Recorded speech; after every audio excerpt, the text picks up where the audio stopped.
The views and opinions expressed on any program are those of the persons appearing on the program and do not necessarily reflect the views and opinions of the New Media Factory. Some programs on this network might include strong images and language and may not be suitable for all audiences. Viewer discretion is advised. Just when I thought I was out, they pulled me back in. The biggest, most outrageous online show in Philippine history. 20 million fucking downloads. Interactive in 35 countries. Mo is back with a vengeance in Season 2. Bigger, better, badder. Let's start off with an international call. Yesterday we took a call from India. Tonight it's Canada. Nice. Let's go to Ireland. Where in Ireland are you? Well, I'm in Dublin. Some people say that I'm a bad guy. They may be right. Let's go to Afghanistan. Holy shit, are you fucking really in Afghanistan? Yeah, man, what's up? Florida. What's up? I just found your show today, and I think it's great. Live from Hollywood and at the Beyond the Box studios in One Rockwell, Makati. It's Good Times with Mo, the podcast, Season 2. The Bigger, Better, Badder podcast. Your questions about love, life, sex. And more sex. Are all answered and occasionally made fun of here. And now, the man who loves women and dudes, but not in the same way. The Philippine genius, DJ Mo Twister.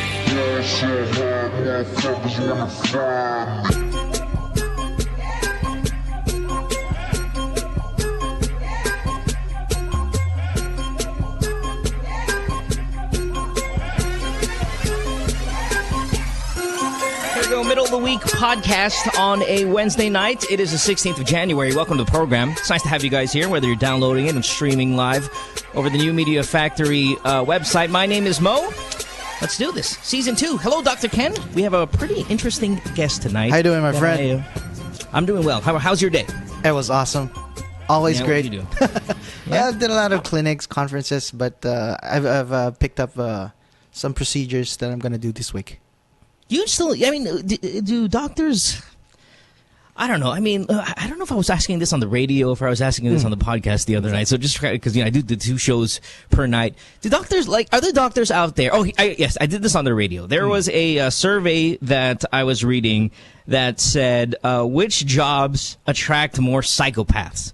Psychopath obviously is not the killer psychopath. Psychopath is like a person who's inability to love other humans, extremely egocentric. I mean, they're just basically jerks. That's what psychopaths are. And they gave you the list of jobs that are most likely you will find psychopaths.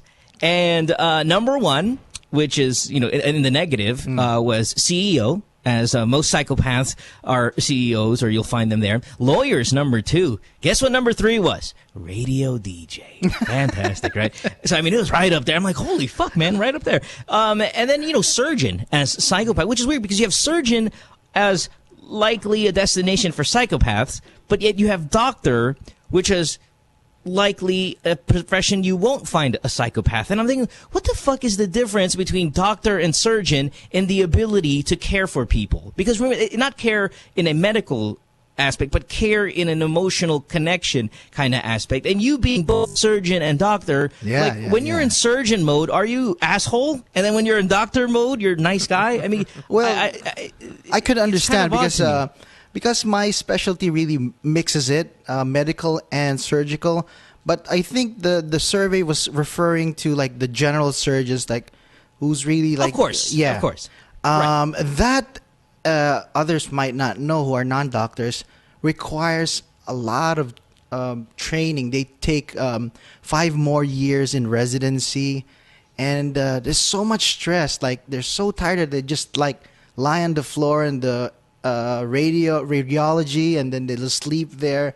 It's very demanding. That's why when they're in the zone, they're saving lives, and it demands a lot of pressure and perfection and excellence. So that's why. Do you think when surgeons are actually performing the surgery that they don't see a human being, they just see a task, while a doctor kind of sees the human being, the conversation you're going to have. I feel like, for example, when my family members or friends, they go for surgery and they get interviewed by the surgeon, he's about as stoic and stone cold as, and for example, my family, they come like, parang yung surgeon, parang sungit niya. And I'm like, that's because surgeons are just like that. And it's kind of weird that they're under so much goddamn stress when Fucking surgery is the most serious part of this whole entire thing, and yet they're sleeping on there. I mean, any kind of slight mistake, and we're talking dead man there. Yeah. When they're think there that it'd be an oasis at the hospital where surgeons get the best wing of the hospital. They get to hang around the best areas because they're the most important guys. Well, when you're doing surgery, it's one way because the patient is usually asleep, and they don't have to express any kind of like PR or some kind of compassion that you have to show that you're smiling and you're really caring about it. That's why they're used to like taking care of patients who are asleep. There you go. Gotcha. On that list also for like jobs you'll generally find the psychopaths, the assholes, chef, which we see on TV all the time. Really? Yeah, because you see them screaming on everybody. Yeah. And on the contrary, the other side, jobs where you'll find the least amount of psychopaths. Number one is a nurse, and then there's caregiver, and there's all doctor, and there's all these other kind of warm social workers, stuff like that. But then that surgeon, man, number 4 on the list, right after radio DJ, you sons of There you bitches. go. All right, phone number 478-7954 if you want to call us, get yourself on the program. We're also on Skype at the Good Times Podcast. What we kind of like to do here every now and then, and I don't even know if it's starting to become weekly, is we'll take a guest from a specified field or specific field and learn a little bit more about it while still doing the show proper. So tonight on the program, let's introduce our guy. He is the editor of C Magazine. He is the host of Counterflow podcast. He also writes for the Philippine Star. He's all about cars here. James Deakin. James, thanks for being here, man. I appreciate it very much. Hey, no problem, Mo. It's just a matter of me hanging around for a while. I just want to ask, where do I rank? Where do motoring journalists rank as psychopaths? Journalist is motoring. Motoring. I just want to make sure, because there's a big difference. Yeah. Well, listen, it depends where you drive. I mean, if you drive in Manila, you're up on psychopath level. And if you drive, say, in Europe, you're not a psychopath. No, I don't know. I mean, I think journalist was kind of at the bottom part of psychopath. Oh, cool. That's cool. I'll take that. It was like that. Well, look, number 9 or number 10. Yeah, so you're way behind me and radio DJ and surgeon here, Dr. Ken. But James, you're the editor, correct, of C Magazine, the car magazine? That's correct. Editor-in-chief of the longest-running car magazine in the Philippines. And, well, obviously a country that suffers from really bad traffic situation. What's the culture like? The Philippine culture like when it comes to automobiles, being excited about automobiles? I know like we're a big group that takes pictures of cars. We'll stand next to it. Like I don't do this shit. I think it's kind of ridiculous. But please don't judge me. I mean, I'm not a car guy. But when I see people taking a photo next to a car in public, I'm like, oh my god, that's like, don't do that, man. That's not yours. I get this weird kind of feeling. Stop it. Like let's run. But Filipinos love cars, man. They do, right? Absolutely. I mean, you can just tell by the amount of the 7 dwarfs they have on the back parcel shelf. And they do love their cars because cars are not necessarily, you don't have to be mechanically inclined to like cars. You see, cars are more about your private space than anything else. It's your form of transportation. It's freedom. And I think we learned that from an early age, and it represents all of that. So when you get your first set of wheels, it's about, wow, I'm a man. I can do what I want. I can do this. Now, despite the traffic in the Philippines, you'd think that would hate cars, but we still do love them because aside from being transportation here, in the Philippines, I think there's something unique. It's a status symbol as well. So people tend to take pictures next to Ferraris and Lamborghinis and Porsches, etc., because it's some kind of a status symbol. I also don't personally... It's an achievement. It is. And I don't personally understand the whole concept of standing next to a beautiful thing and taking a picture because it tends to make you look uglier. I mean, if you wanted to be more beautiful, stand next to somebody ugly and then you look better. But that's just my opinion. No truer words have been said. To answer your question just shortly, yes, there is a love affair with the motor vehicle over in the Philippines. They got that many car clubs. They got that many races. We got 2 international racetracks. We got so much going on. In fact, overseas, when I travel to all these events, people are saying, I can't believe how much you've got in your magazine about cars. I didn't think that you could fit that all in one, because you come from the Philippines. So. Right. And but I also at the same time, and I've said this on my show countless times, you want to spend money on a few things here in life because you just interact with it so much, especially in our country with the traffic situation. You want to spend a little bit of money on your car. You want to invest in a nice car because you spend so much time, and you spend more time in your vehicle in our country probably than you do at home. The workplace, I'm sure you spend more time at work than anywhere else, but then I think the car is probably second. over house just because the situation's so bad. You want to get a nice television because you tend to spend a lot of time in front of a TV, and you want to get a nice bed because that's where you're going to be sleepy. So those three, that's the trifecta of where you want your money to go. Car, bed, television, because, or, television, maybe now computer, since, it's starting to overtake as, totally, something like that, because there's so much interaction with it. But, yeah, man, cars are huge. We'll talk about cars a little bit today, of course, with James. But, James, this is how the show goes, man. People call the program, whether it be about vehicles, but generally it's about their penis, and we help them with it. It's the same thing. That's right. That's right. We try to help them with it, and hopefully we change lives for the positive. So again, phone number 478-7954. Skype is the Good Times Podcast. James Deakin here of C Magazine, Dr. Ken, and myself. Let's get to it. Let's start with the guy who's been on hold the longest. That's Jared, who's 17. He's calling from Cavite. He's on line 3. Jared, what's going on? You're on the program tonight on this Wednesday. Good Times with Mo, the podcast. What's up? Hello, Mo. How are you? I'm fine. How about you guys? I'm fantastic. What's going on? I have a question, but first I want to give a brief background. My parents have been married for like 20 years, or I don't know, not married, but they've been together for 20 years. Sure. And let's say my dad has, he's kind of lots of possessions and all, and he had past marriages, which led him to having phobias and trust issues on women. Okay. So what happens now is my mom wants to get married, but my dad's afraid to get married, and apparently he doesn't trust my mom. And it's been like this for too long na, and don't think na he's the loving father na yung hindi niya pinagkakatiwala yung gamit niya. Yung pinagkakatiwala niya yung gamit niya. So, parang ganun. So the question is, how do you convince someone to trust you, samantalang may trust issues nga siya, and parang is he a good? Wait, hold on. So they've been together 20 years. He doesn't want to marry your mom because he doesn't trust her. Wait, did your mom do anything specific that made him lose that trust? It's just all him. It's like he has a phobia now in marriages because almost. But is he a womanizing kind of guy, or no? He's actually just doesn't want to get married. He's actually a good partner. He is kind of a womanizing guy, but he doesn't sleep with other women. He just likes to flirt because it's part of his bar business. And how old is he now? Kind of old, around 60. 60 plus. It's kind of hard to change that kind of mentality at a 60, and if I may, though, have you ever spoken to your mom and go, Mom, what's the big deal about really finalizing this relationship into a marriage when you already live in the same house, you have children like me?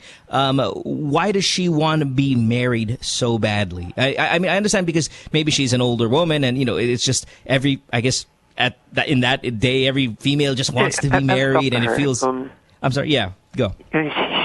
She's kind of a religious kind of person, so. Gotcha. It kind of bothers her. Pero I tell her naman na you don't necessarily need to be married nga. So, parang to not go to this kasi yung pinaniniwalaan niya. To not go. Have you ever had the guy-to-guy talk with your dad? Like the ones we see in the movies. You're in the lake, you're sitting down, fishing, or whatever it may be. You're sitting down and you go, it's not the relaxing type of talks. It usually happens na parang family meeting na it's very serious. Yeah, why don't you go ahead and step away from the family meeting style where it's just a group of people and talk to your dad, father to son. We see it in the movies all the time, but shit, I don't even do it. I don't remember the last time I sat next to my dad and go, so, get a beer. So, what's going on? It just doesn't work that way in my family, but under this circumstance, you might want to give it a shot because it's bothering you, Jared, and it'd be nice to maybe try that out. James, Ken, you guys being a tad older than me, not much, but you have families. How do you think something like this should be dealt with? Well, I was actually going to ask a couple of questions first. Firstly, how old are you, Jared? 17. 17, and he's your natural father, right? I'm assuming. What? Come again? He's your natural father. Yeah. He's your father, right? Yeah. Okay. You were born to him.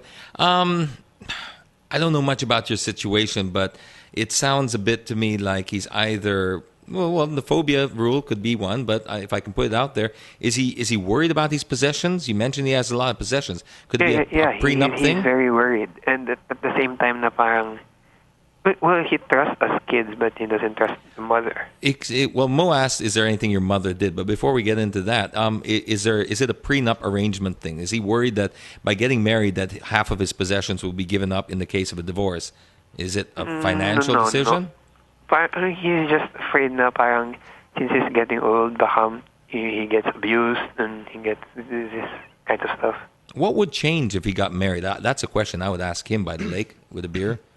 Yeah, I think that conversation has to happen with him, Jared, because even though it's outside of his comfort zone, this is a very unique situation to be in. You just tell him, Dad, it doesn't feel like a real family because of the way you treat us.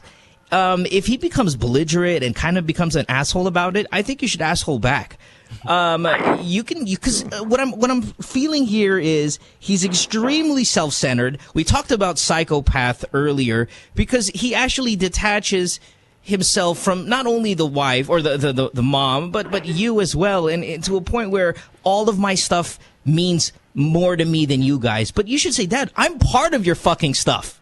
Yep. Like, shit, I didn't choose to be the fucking in this world. It's like you bought me when you made me. So I'm here. And if you're going to take care of your trophies and your TVs and your cars and whatever dude, I've actually felt neglected. My mom feels neglected. And you're really being fucking selfish for the past 17 years. We haven't had a fucking conversation before. And I'd like to finally have that as I turn 18, as I am an adult. Because guess what, Dad? I don't want to hate you. Yep. But you're really starting to make me do it. That's if he assholes back. But see, I would approach it with an aggressive stance. I would approach it with that kind of style because it's really fucking ridiculous, Jared, that all of this stuff is happening. Now, if he doesn't want to get married, fine. But if he's protecting his shit and he's protecting all of his stuff and kind of leaving you guys out in the cold like that, that's not really a healthy environment to be in. And before he gets really old, I want you to have a man-to-man conversation with him instead of a man-to-elderly man. Listen, I'm 17, I'm turning 18, I just want to say my piece. As I turn into adult, I didn't have a happy childhood because of you. And it's not been the greatest experience. I am jealous when I see my friends and how their dad interacts with them or their families interact. We have this, you have zero trust. Why would I fuck you over? Please, why would I fuck you over when I'm part of you? I just want that. I mean, do you understand? Like, when I become an adult and I get away from this house, I'm not going to ask a thing from you. I'm going to live my own life. I'm going to be my own man. But at this point right now, I want to ask, what the hell is going on here? That's what I would say. Could I aggressively jump in just very quickly, just to add to that, Mo? I think that's terrific advice, and I think you really should have that conversation, Jared. And you shouldn't be afraid. You know why? You got nothing to lose, man. You got nothing to lose because as a father, they're going to tend to. There are some fathers that parent this way, where they parent in a state of fear, and you can break that. I mean, you'll find just how human your father is when you stand up to him.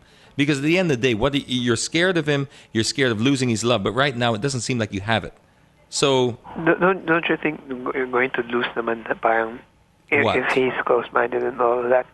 His what? How much more are you going to lose, though? I mean, like, what do you have right now anyway? Barely anything. He's almost like, he seems like a zombie. Shelter at what cost? Yeah, man. I mean, what cost? Yeah, man. No, I don't think he's going to do that. I think this guy's afraid of... he's thinking about his mom, naturally, because I think he's feeling that his mom is...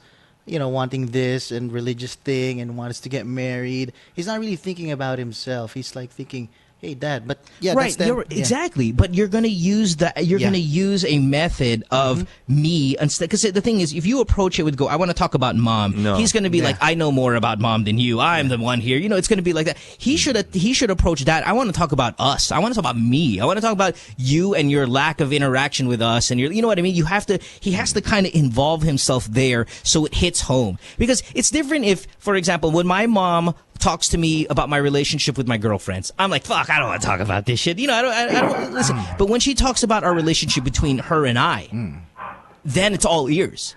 because it is a connection between, you know, the person who feels neglected, the person who feels it's his feelings now, and that, and he can just include the mom in that by saying words like us, and like, I see how you treat mom. I feel, you know, it's these kind of sentences you throw out there to make it hit home for him that, hey, you're not the only person in this fucking world. And I didn't choose to be here. I'm just born into this. I get jealous when I see all my other friends and how amazing their fathers are, even when they're half amazing. You're zero. You're like a fucking corpse. And his dad should step up because he's not really getting younger. 60 is like, you know, anytime, you know. Because you need somebody to take care of you. Exactly. And you tell your dad, listen, I don't want you to be old man and have this conversation with you when you're decrepit and fucking senile. I want to have this conversation with you, Dad, right now when you're still able at 60. And you know because what? when you're 70, when you're 75, I'm not going to give a fuck about you. True, and I think they're valid points. He's also at a very vulnerable age too, just as Dr. Kemp pointed out, that he's not getting any younger, and he's going to want that relationship sooner or later with his son. How many sons does he have and daughters from other marriages, etc.? All in all, we're 7. You're 7, all right. Who's the eldest in all of this? From my mother, it's me. Okay, and from your half brothers and stuff and sisters. His very first son. I don't even know him anymore. Okay, so you don't know him. So you don't know how these guys feel about it. You're the closest family to him, right? Yeah. I assume. Okay, you know what? I think you're getting solid gold advice here, Jared, and I think you should really take it. You gotta just understand what everyone's been telling you. You got nothing to lose. He's just as vulnerable as you, if not more. And if he doesn't want to marry your mom, he doesn't want to do that. He owes you at least an explanation, and a decent one. Yeah. At that. Totally. If he says, I'm not just the marrying type, then fine. Yeah. Just remind him he's been a dick. Okay? Okay. That's all. Thank you very much. Thanks. Bye. Bye-bye. And I'll be quick to that. Thanks for the call, by the way. I'd be quick to explain it like that, especially in this aggressive stance of mine. And I know that a lot of people would pursue their fathers aggressively like that. But shit, man. I mean, I totally would. I think it's completely fine if you want to go that route. Let's go to Skype here and take our next call. Let's talk to Hans. How old is Hans? 18 years old, Mandaluyong. What's going on, Hans? You have James Deakin here of Car Magazine, Dr. Ken, and myself. Hans? Is Hans ready to go? We lost him. All right. Well, we'll try. We got a call coming in from England, by the way. James, you're British, right? You're half British. Yes, exactly. Fantastic. We got a call coming up from England in about a few minutes here. Let's go first to Patricia, who's 26. Patricia, you're on line 2. How can we help you, love? Welcome to the podcast. Hello. What's up, baby? Hi. Yeah. Hi, Mo. Well, first off, it's great that I could finally get some real answers from real guys. Thank you. I've been asking this question to my other guy friends, but they're all gay, so I don't really know if that's how guys would think. Yeah, well, you know, their advice might be very much like Ken's here, but no. Okay. All right. All right, what's going on, buddy? Yeah, so here's the thing. Well, I used to attend a class with a guy who says he likes me, and then everyone else around us said that. And we had common friends who would tell me that this guy, that he likes me nga daw. But I never really felt it. He never really talked to me because he was very shy. So I never really gave any fuck about him because there was nothing to give a fuck about in the first place, right? So that was more than 10 years ago. So then about 2-3 years ago, his brother, that guy's brother, got in touch with me through Facebook. So he said he wanted to be friends with me. So he started messaging me, and I was replying naman kasi I didn't have anything to do at that time. I was on my gap year, so I was just bored. This is the brother, you said? Yeah, that guy's brother. All right. So that guy's brother started messaging me, and I was replying. He was asking me a lot of questions. Well, most of them were about me. And then he slips in questions about his brother, or he was kind of fishing for info. So he was asking me whether his brother had a chance with me daw, or whether I think his brother's good enough, or those kinds of things.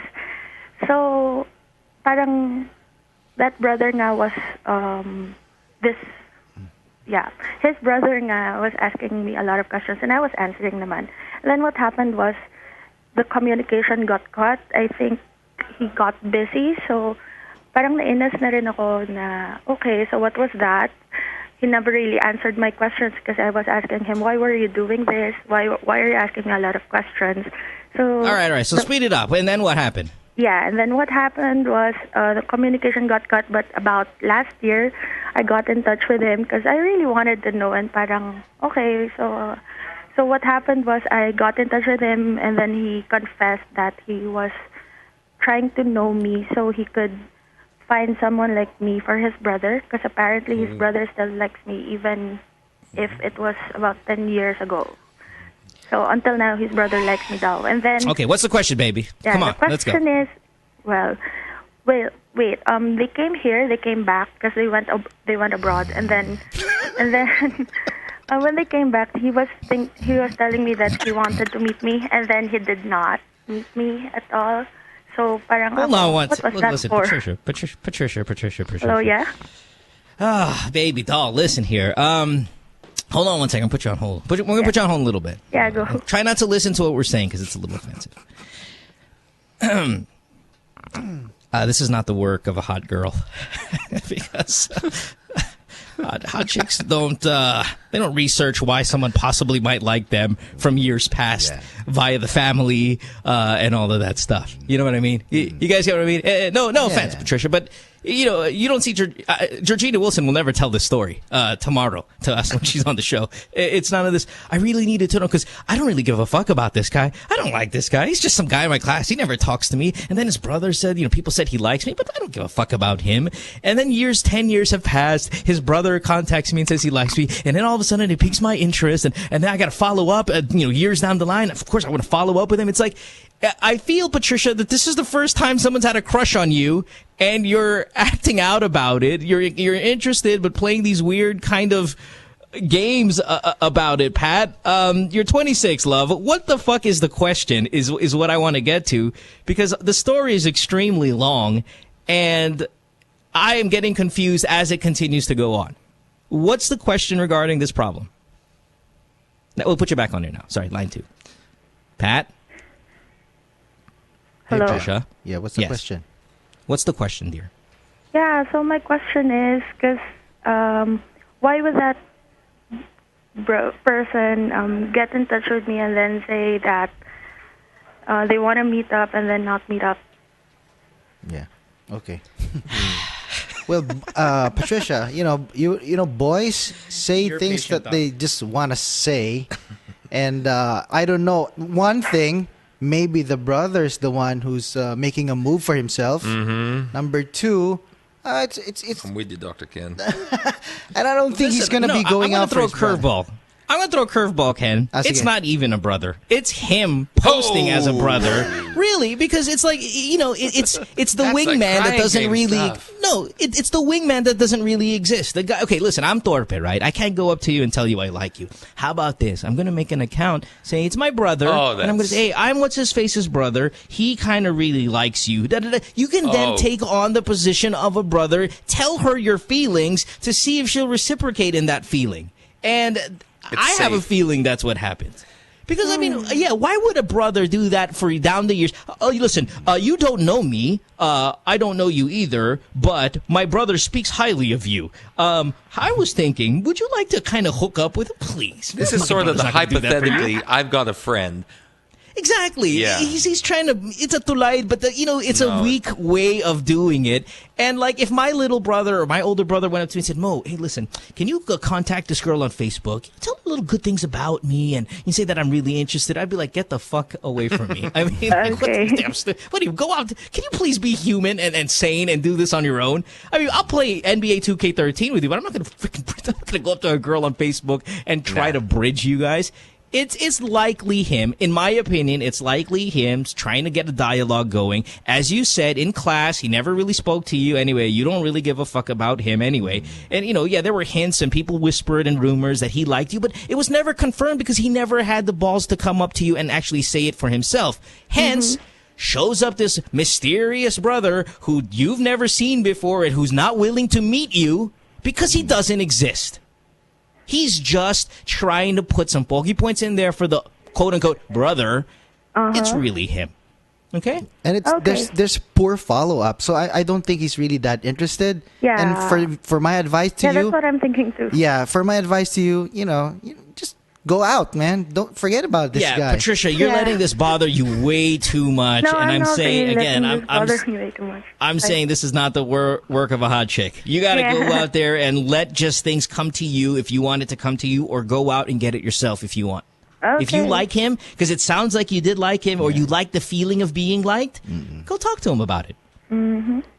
Okay. Or tell him to tell his brother to call you. I'm good. Do the Skype. Okay, thank All you right. guys. Yeah, hey, Skype with me. Yeah, something like that. And I want to see another human being on the other side that's supposed to be your brother. And all of a sudden, guess what? He ain't going to Skype with you because he doesn't exist. I guess it's him. Thanks, Pat. Okay. Appreciate it. All right, let's go to Bye. England.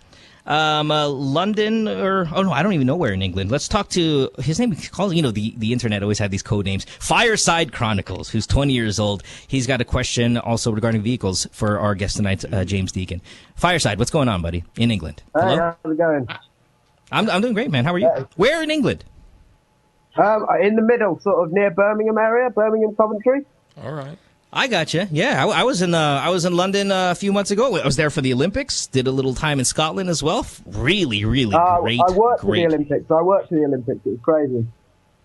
Wonderful. Now, are you Filipino or you're a British guy? I'm just a British guy, just a fan of the show. Fantastic. All right, buddy. You got some questions. What's going on?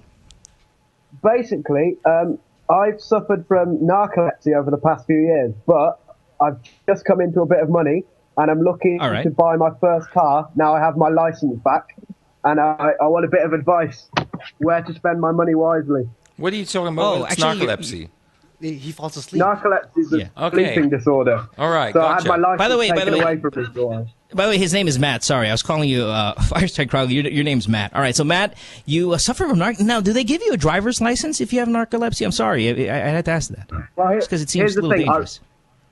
I passed before I was diagnosed, and then until I was on the specific drugs, I couldn't get that license back, and then I had to retake and prove that I wouldn't fall asleep and crash at the wheel, basically. All right. I got a couple of very short answers for you, Matt. Is it Matt? Yeah. One, if you're not willing to move to the Philippines and get a driver, that's my first recommendation. But if it's too hot for you here, there are cars nowadays. There's a Lexus LS, I believe, that was the first, and perhaps a GS also has it now. These cars have new technology that actually monitor your blinking. And it will tell if it's blinking at a certain amount and that you're ready to fall asleep. It will alert you through audio and also sensation.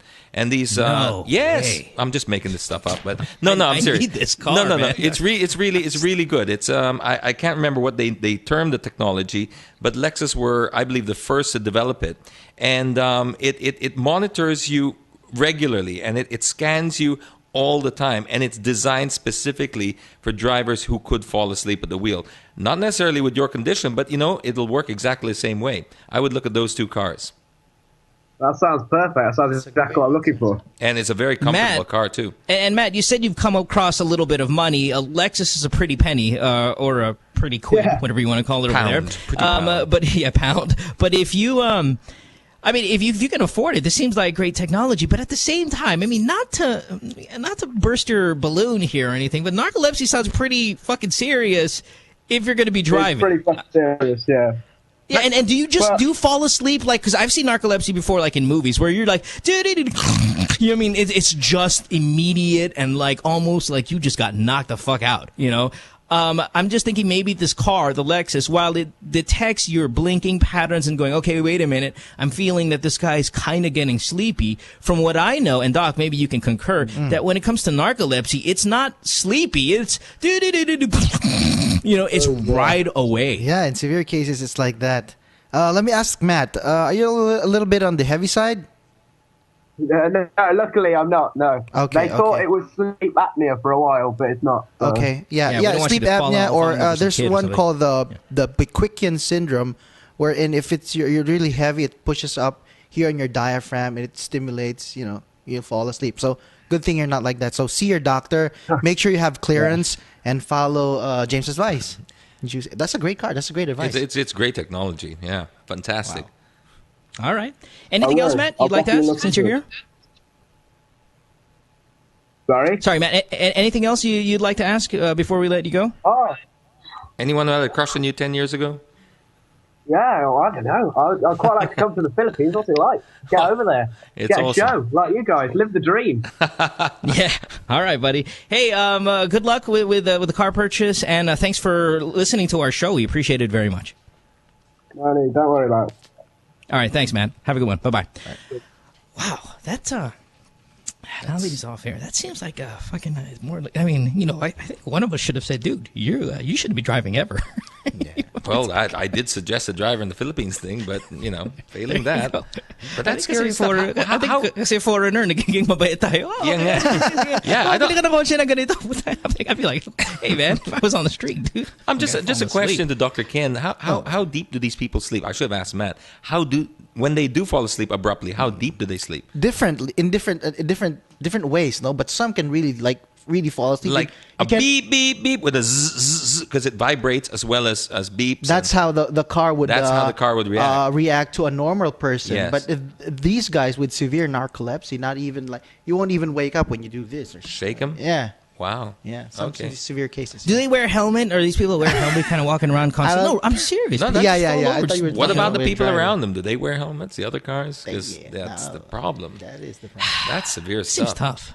Imagine, and Matt, not to talk about you too much, but he's like, yeah, I got some money now, but I fall asleep all the time. I mean, it's like, darn, man, all that money you could use. You get a really awesome car like the Lexus. Hope it works out for you. All right, let's take more calls here. Mark, you're 30, line 1, Valenzuela. What's going on, Mark? This is I'm enjoying tonight's show. It's great because it's not I'm pregnant with my dad's kid. James, generally we get wild calls, fucking wild. It's my first time on. I'm impressed. Don't burst my bubble. I think it's like this all the time. This is kind of nice because it's less. How can I say it? You feel weird about society. Springer? It's less Jerry Springer? Yeah, it's less Springer. It's just, oh my God, if you only know. I mean, again, I said this yesterday. I'll say it again. I think it was on Monday. We took a call from a 16-year-old girl.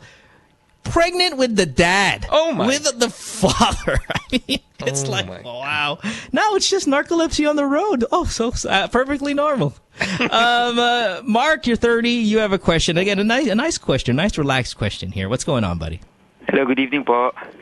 Hi. Hey, Mark. James Deakin here. Dr. Ken, what's going on?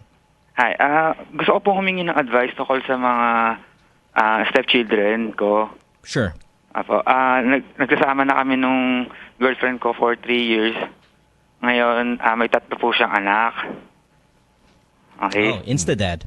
Yeah. Apo. Kasi medyo malayo yung loob nila sa akin. Yung anak po niya isang 10, isang 9, isang 4. Yeah, good. Mm-hmm. Ngayon po, naiingit ako sa may isa po siyang tito, yung kapatid po ng asawa ko. Medyo close po sila kasi talaga dun. Sa akin, medyo hindi lumalapit sa akin. 2 babae at isang lalaki po yung anak niya. Ngayon, ayoko po kasing mawala yung pagiging disiplinarya ko kasi po parang medyo may katigasan ng ulo yung mga bata eh. Okay. Yun. Kaya gusto ko po namang maging parang at ease sila sa akin kasi yung mga tatay nila is hiwalay na sila, di ba? Yeah. Po natin. Mark, it starts, listen, if in your situation, because you say 10, and you mean you were part of their lives nung 7 years old na yung panganay, di ba? Apo. Yeah, so, that's while those are really important years for a child in terms of trying to lessen the amount of chaos, like a breakup or something like that between the parents, it's also a good age, in my opinion, to get stepchildren, because it's harder when they're 15, when they're really just angry already and stuff like that.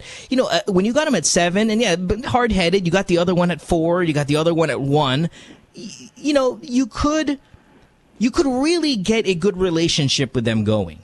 I'd say still though at this time you keep the disciplinarian part, yung mga palo, sigaw, all of those. You can leave it to the mom for now. Still, Make sure you show them though that you really love their mom. because what they've been through, it's. I mean, I don't know what the reasons were for the family to break up. It could be really bad. It could be very minor. But you want to make sure that you show them that you love their mom a lot, because that's kind of the person that they're going to lean on most here. So lessen the disciplinary action right now, and they're still really, really young, so they can't be that bad. I mean, they're just naughty bad. But 10 years old at the eldest, that's not like, that's not fucking crazy, I'm sure. So kind of leave the disciplinarian part to the mom as of now. Show them that, that you love their mom a lot. And then, this is really elementary of me to say, but spend time with them, do things with you and them alone, every now and then, so you can kind of build up that rapport. Help them with things that they have problems with, being homework. Maybe there's a bully in the neighborhood, for example. The 10-year-old comes home and is kind of feeling bad because there's some bully kid at the basketball court. You go to the court. You show them, hey, listen, I could be a protector of you guys, and I'm not going to leave you guys. I'm not going to say go out there and fight kids. You get what I mean? You be the kuya first and then be the dad down the line. Guys? Yeah, this is my advice, because I also came from a broken family, but we're all cool now. I was very young, and on the perspective of a child, So this is my advice. Number one, always be patient. Better be your expectations should be realistic. When I say patient, you're gonna be working here for years and years. Like even 10 years, but try to attack the problem like not all the three of them. Isa-isa, mabawa. Like all the things that Mo said are you reinforce what they need, but yeah, just show them that you're always available, and it's gonna be different. It's gonna be a different approach for the youngest, the middle one, and the eldest. And can I ask though, Ken, in your own personal thing here, you said that you're part of a broken family. Did your mom eventually bring someone else in? Well, my mom got married, and she lived in the States, and my dad's here, and he also got married, and ganyan. So they both brought another person in while you were at a young age, yes? Yes, yeah. So what worked? Like, did they make an effort to connect with you? Oh, absolutely. And what were some of the more effective ones, and what were some of the do not do this These ones? are the things just that so you knows. would expect, no? You expect these kids to, push you away because they lost something, they're confused, they don't know. They're not. No, but more like what were some of the things they did to you? That instead of us anticipating what we think is going to happen about the kids, what did they do for you that worked, and what are some of the stuff they did that you didn't like? Ito pinakamadali, pare. Pagkain. Sisiw yan. Totoo naman, di ba? Listen, I look at you and I'm not shocked. Diba? Hindi, pero lalo na sa mga bata, di ba? They like going out. Bring all of them, even if you go to a restaurant and some of them are frowning. I'm sure when they're full, masaya na sila, no? That's one. Did you consciously try to be bad to the new, parent, quote unquote? Not really, because I was the eldest and I was trying to round up my siblings. I don't know what's in their head at that time. Probably they have different ways of coping. That's why I said yung lalaki iba, yung batang babae iba, or yung age na ganito iba. So I just, I tried to work hard and be myself and try those things not to bother me. Like eating in front of them would be difficult. And then and sometimes I'm closing my eyes and I'm trying to remember, like if I hear the car honking, I would try to eat fast and go to my room or something like that. But just be patient, buddy. Try to like always make them feel that you're always there for them. Don't even try to reach out too much. Just show up, dun ka lang, always smile. And when you're gonna be a disciplinarian, yun nga, those things will not work. You're just gonna push them away na. Parang, yeah, take a break from the disciplinarian part right now and kind of leave that with the mom, unfortunately. But Ken, shoot, what I wanted to ask is, when it became to my first piece of advice was showing them this guy right here on the show, showing him that he loves the mom very much. Sakto. Is that a threatening thing as a child? So you're like, dude, wait, hold on. Why do you love her too much? You love her more than we. You know what I mean? All of a sudden becomes a competition of the past to what it is in the current. You know, I mean, is there kind of that element there where he shouldn't show too much romanticism in front of them, or it's like, hey, that's my mom you're touching, asshole? You know, is there that kind of thinking as well? Because I said show the kids that you love the mom, but maybe there might be too much. Why are you kissing her? Why are you holding her like that? Very good question. I'm gonna answer that in a 14-year-old's mind, because that was my age. Okay, and then I'm gonna answer that when I was like 17 and then 25. Sure.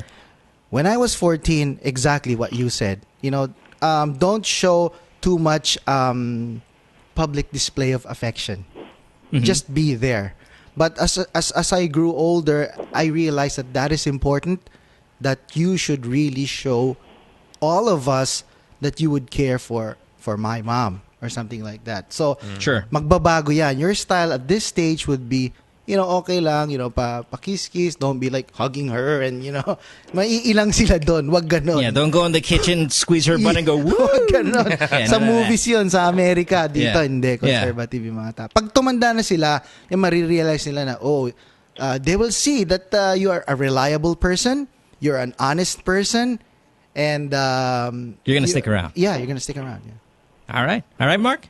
Anything you want to add, James, real quick? Well, I just very, very, very quickly, just don't try and replace the real dad. I miss a bit because my Tagalog's not that great, but I did get the gist of it. But one thing I hated with my with my stepfather was, although I was a little bit older at the time, when they try to replace your real dad, come on, that's not going to work. You are... What I did respect him, and I did sit him down and tell him, look, just love my mom. So I like your advice, Mo. I just said, that's all. You want to make me happy? You want to make all of us happy? Just treat my mom well, love my mom. But you must have been then, if that's your frame of mind, you must have been then, what, older. Late teens, early 20s? I was late teens already. I was about, 17, 18, etc. But I'm trying to put myself in the shoes of a younger guy. But I think that advice is timeless. What they're going to do is, unless they're 3 or 4 years old, then you really own their minds. But you know, when they're at 10, they already understand. If you come in, they're feeling threatened. They are vulnerable because they're you know, you're kind of scary, you're kind of big. Just don't try and take the place of their dad, but treat the mom with respect. And I think the rest of the advice was given here.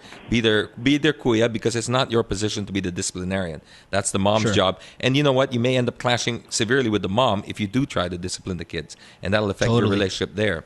Yeah, that's a very good point, because like if those were my kids and all of a sudden I see you jump in there and start, you know, pulling out a belt or a slipper, I'd be like, don't fucking touch my kids, man. Yep, I mean, at this point, you know, nobody can beat them but me. Yeah, you might be able to do the disciplinary thing maybe 10 years, 12 years down the line, but certainly not right now. It's still a little too early. All right, buddy? And best of luck, man.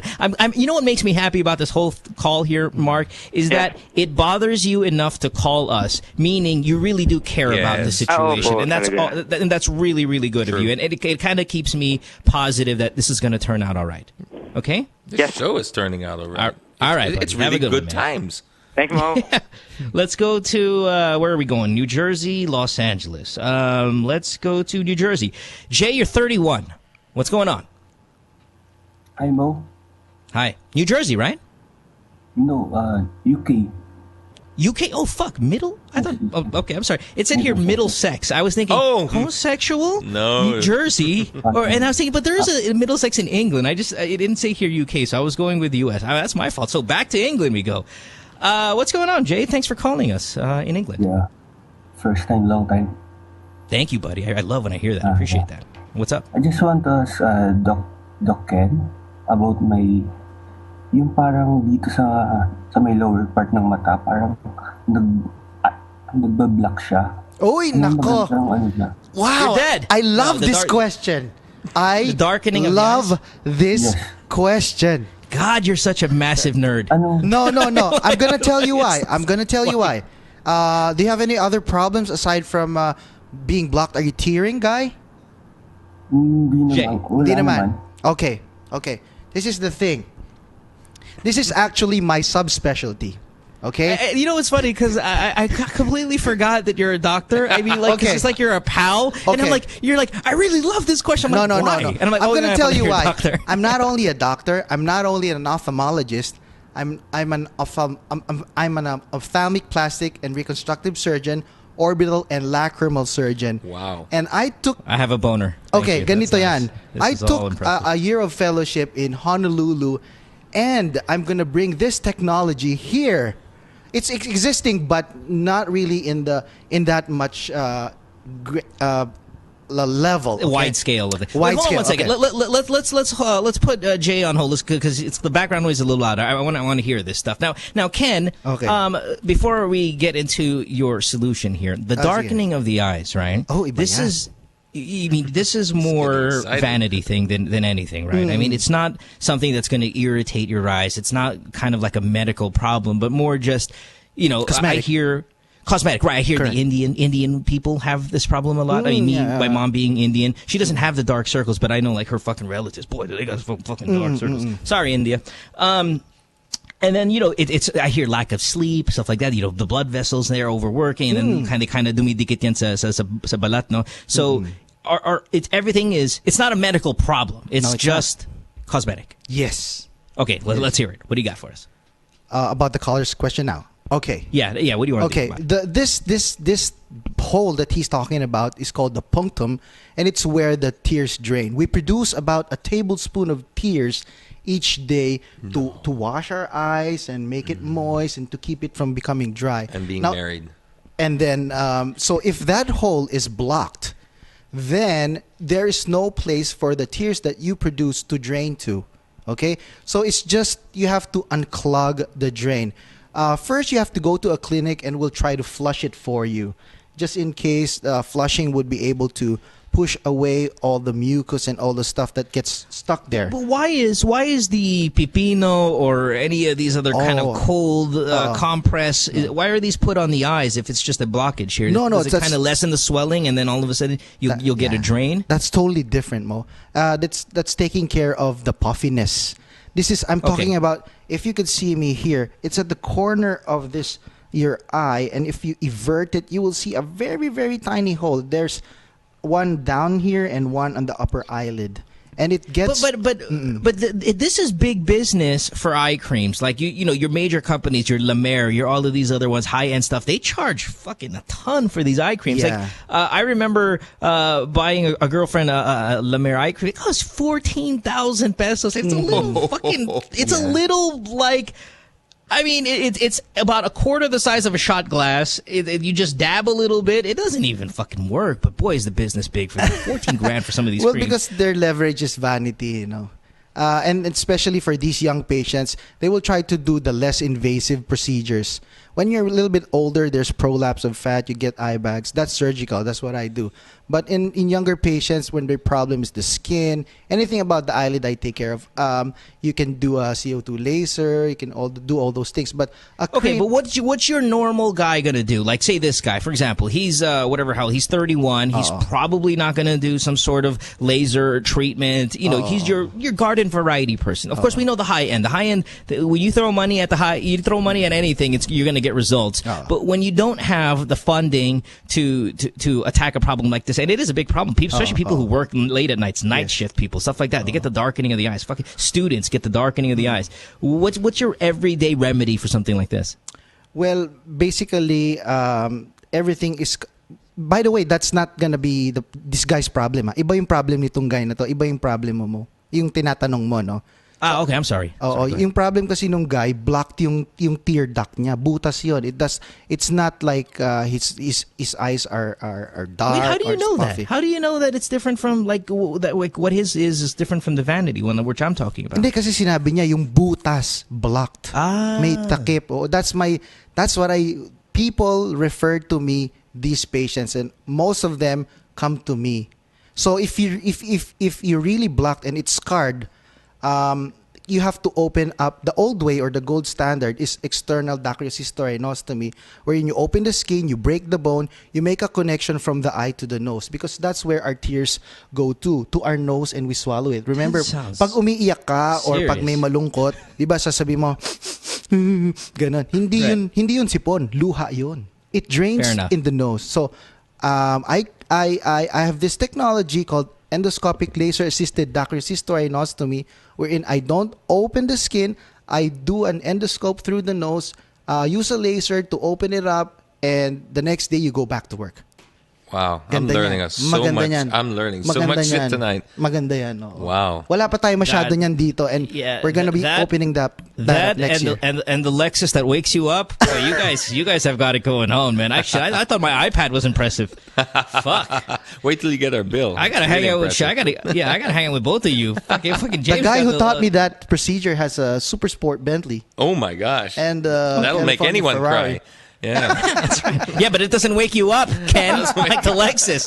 So screw the Bentley. That's true. But Jay, let's put Jay back on here. Yes. Jay, it looks like we're talking a minor surgical, procedure here to fix that. If you have insurance, Ken, I'll take care of that. But he's in the UK. He's in Middlesex. Oh yeah, you're in the UK. He's in Middlesex. Oh, you know what? I went to Chicago this year, and we presented this, and they're really into the opening up of the skin, and they don't believe the laser thing. But apparently, we presented our research. Only 4 researchers were accepted in the world for our category. And it was a contest, and we beat the Americans, buddy. Whoa, we won. Really? Yeah. Good job. Up here. Jay? Philippine pride, baby. Yes. Jay? Yeah. Oh, Jay. If this is your problem, bud, it looks like a surgical procedure to get this going. Okay, no problem. Go to an ophthalmologist who specializes in lacrimal surgery. Remember that, lacrimal surgery. Yeah, that's where I hang out on Saturdays. Okay. All right. Thanks, man. Have a good one. Thank you. Thank you, Jay. Bye-bye. Hey, Britain's showing up today. Thank you, England. We got a call from Los Angeles coming up in just a little bit as well. Let's go to Choco Dino, who's 18. She is on line 3, and she's calling from Mandaluyong on a cell phone. Choco Dino, you still there? Sorry, you've been on hold for a really long time. What's going on? Or is this a boy? Choco Dino, line 3? She was probably on Globe. Got cut. Hello? Call. Hello? Did we lose Chocodino? All right, let's go ahead to go to line 4 and talk to Riza, who's 24. Riza, what's going on? You are from Mandaluyong. Nothing much. What's up, I was baby? just doing my thesis, and I just decided to take a break. Yeah. What's going on? Yeah, it's been really stressful. All right. By the way, can I change my question? Because my original question was about long-distance relationships, and it still has something to do with my relationship. Because yesterday, I'm a bisexual, and I was, listen, right off the bat, I was just waiting for you to finish your sentence, and I was gonna go lesbian, right? Yeah, I hear it. Yeah, I know. Yeah, totally. You're okay. textbook lesbian. Yeah, no, totally. It's fine. I wanted to make sure if my spidey senses were correct. Fine, yeah. But she said cool. Bisexual, not complete lesbian, right? Yeah, but you like girls more, man. I can tell. Yeah, completely. You got it, that's right. You're full lesbian in 6 months. Anyway, what's up? Oh my God, yeah. I don't know. I hope not, but yeah. All right, what's going on? My question is, yesterday was my girlfriend's birthday, and like a few months ago, we had a big problem with her family. They used to really like me, and somehow we became kind of like Rihanna, Chris Brown. We fought a lot. And okay, no. Fighting is different from attempted murder. You have to really come up with a better example, unless you in fact have choked her. And then, anyway. Yeah, then himala, they don't like you. Of course, you tried killing her.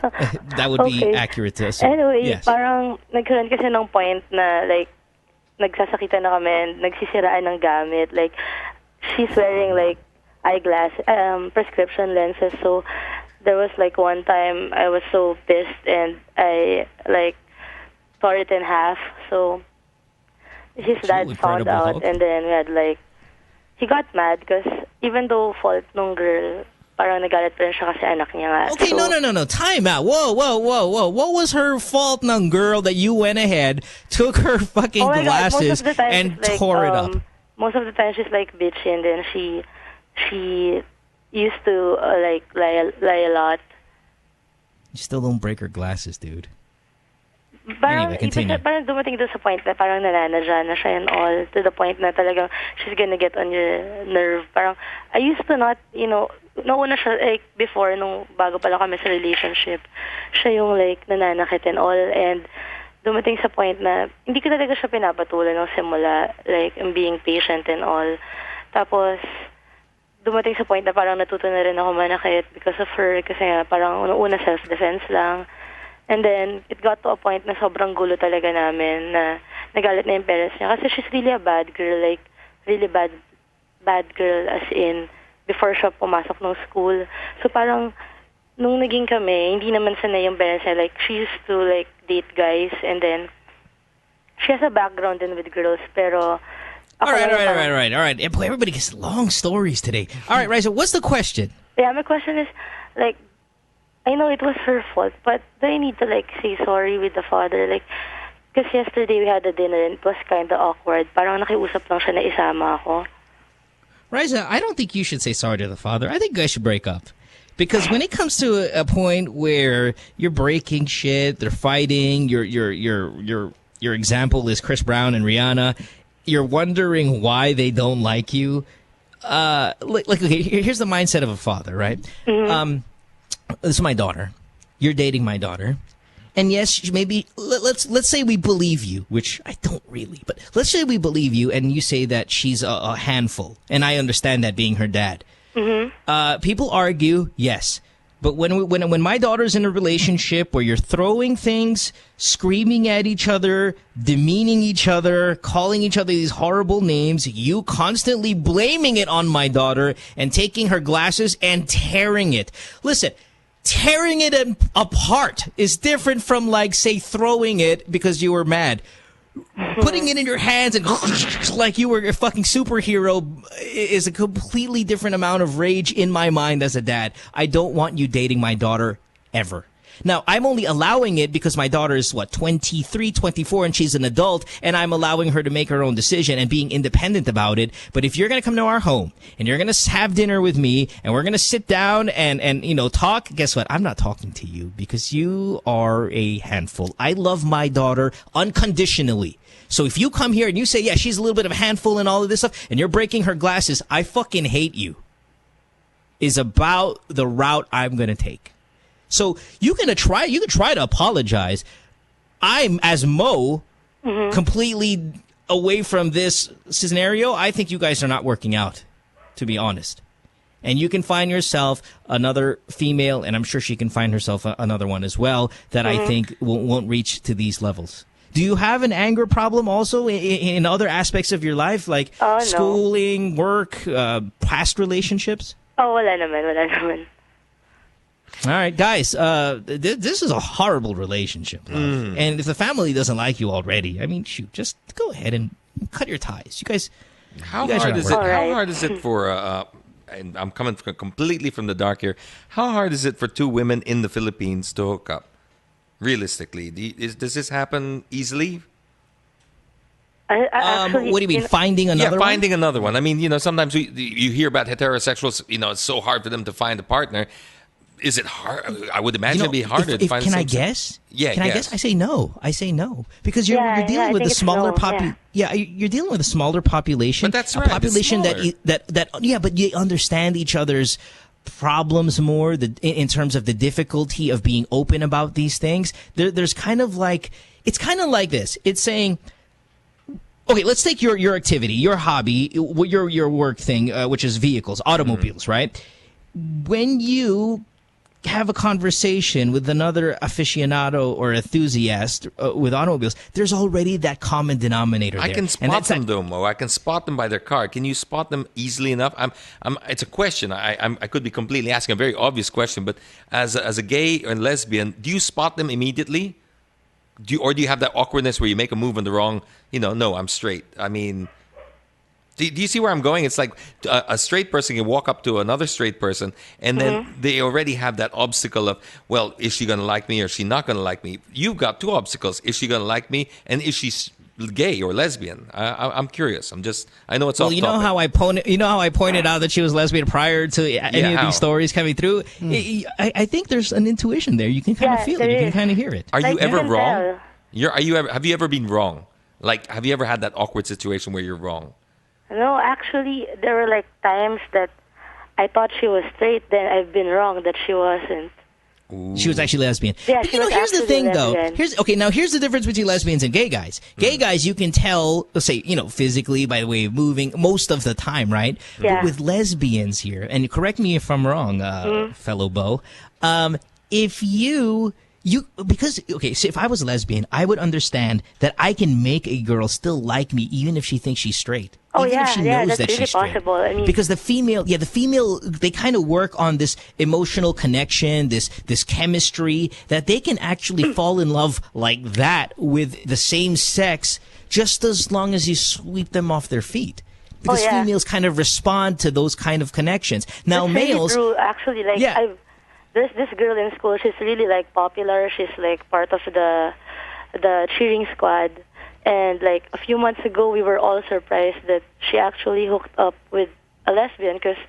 And she didn't even know, right? She all of a sudden it just happened one day. all of a sudden she just fell in love because of the efforts. The lesbian made. Now here's the difference between guys and you guys.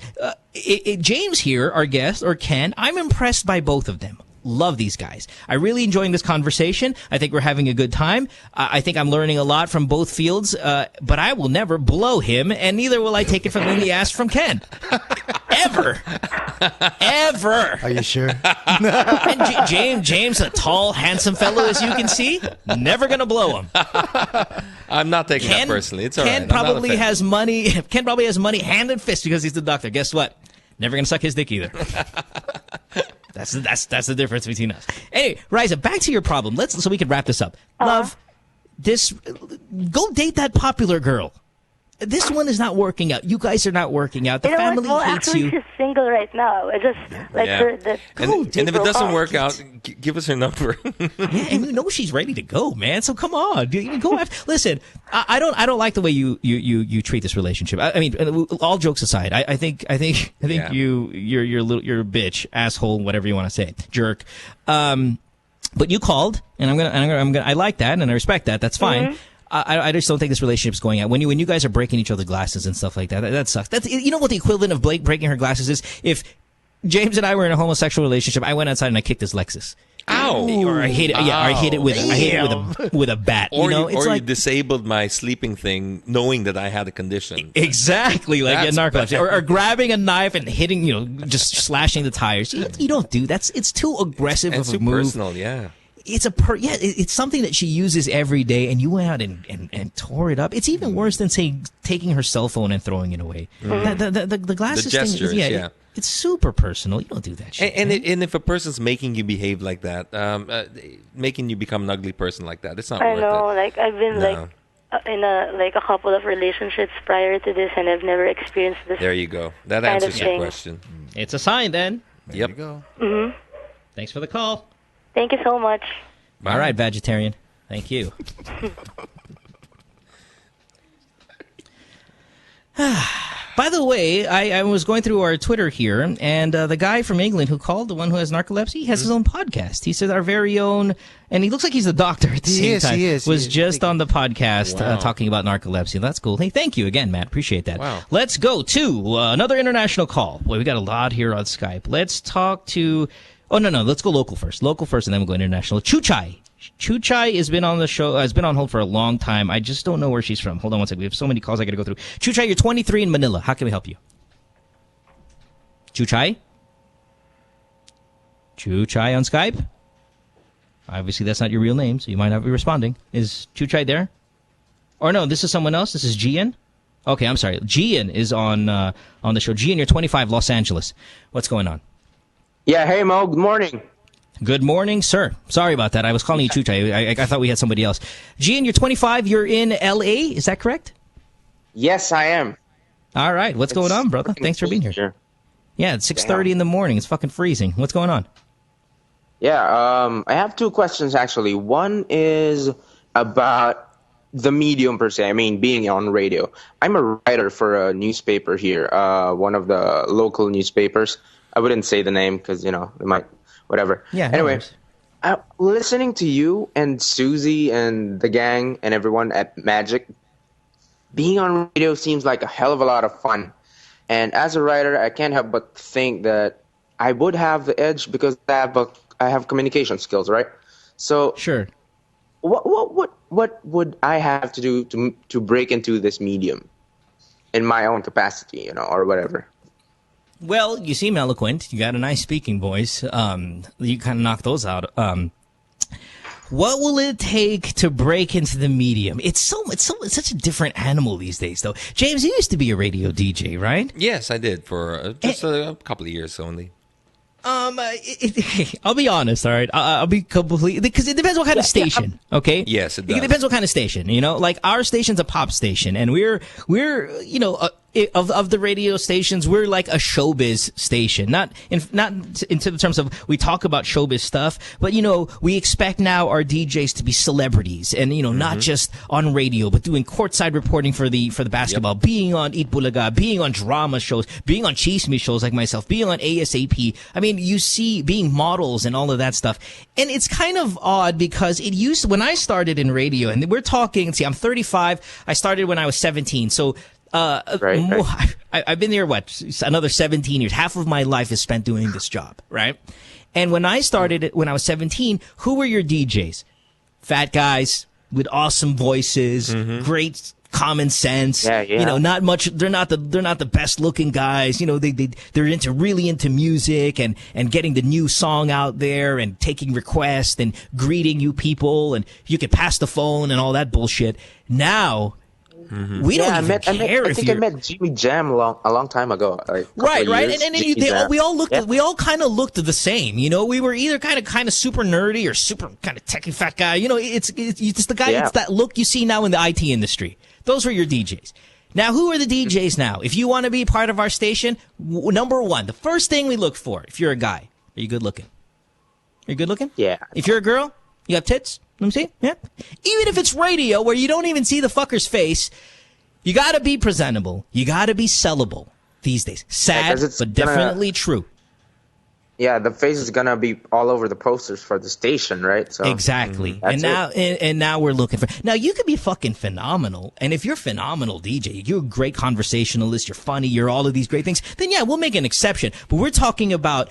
It used to be backwards. It used to be you have a great voice, you're eloquent, you have good content, you have great knowledge of music. All of that completely out the door. Now models, celebrities, you guys are the DJs. We'll teach you how to speak. Or you can be the sidekick and let the more experienced one person there, but you better be presentable. You better be good looking. There used to be a saying that you had the perfect voice, perfect face for radio, and that was a joke. But now right. It's not. Yeah. Exactly. Now, if that person on radio, you almost have to assume that person is at least somewhat attractive. If I can just jump in a little bit, I 100% I agree with Mo because, when I first joined radio, I tried to join in Australia before I left. And I couldn't get in. I managed a very, very, very brief college stint. Like 1 or 2 nights they let me on, but I didn't have the right accent for that country. So coming to the Philippines, okay, they accepted my accent because they could accept it can be a little bit unique and a little bit there was a tinge of Australian, a tinge of British, a tinge of Filipino, but it worked. But nowadays you gotta have something. If you don't have the face like Mo said, and you don't have the speaking skills, you have to have something so completely radically different and an edge. When I went back into radio after about 6 or 7 years hiatus, I did the car show. And it was never done before, and they allowed it to happen.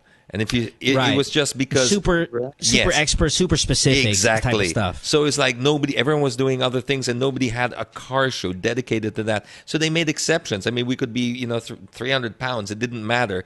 We fit a certain thing. Then all of a sudden, everyone else started doing car shows, and yes, you had to all of a sudden become good looking to sustain it, or you had to do something else. And so you need to find an edge.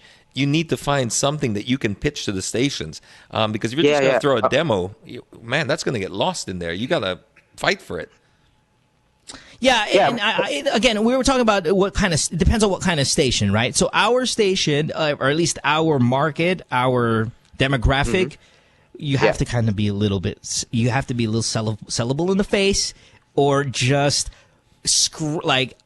jumping, you know how when they say and you jump out, you just have to jump off the paper type of ability to be a DJ now these days for the same amount of pay. James just mentioned here about the niche, having a niche market. now I'm here in LA, and there's this new medium. It's podcast, right? Is there potential there? Definitely. We have a niche market, like the Filipino market, the Phil-Ams or whatever.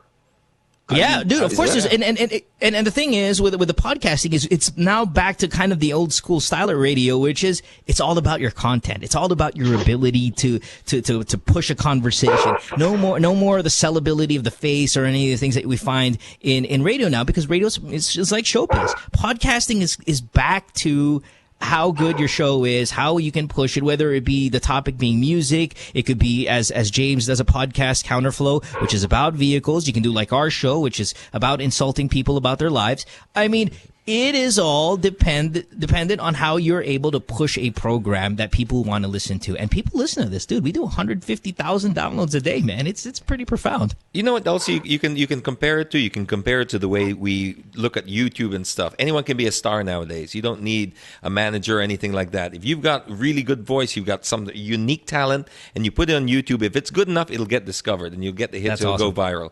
So that's the same thing. Go on a podcast. If you get the opportunity, no matter how small, if you've got content is king. Push it and find your niche. Find what you're good at and just work on that. Just really develop it, because there's only one you out there. So you may as well be yourself. Wow, that was deep. Yeah, my hair stood. Really deep. Holy crap. Can I do a second question? Sure, go.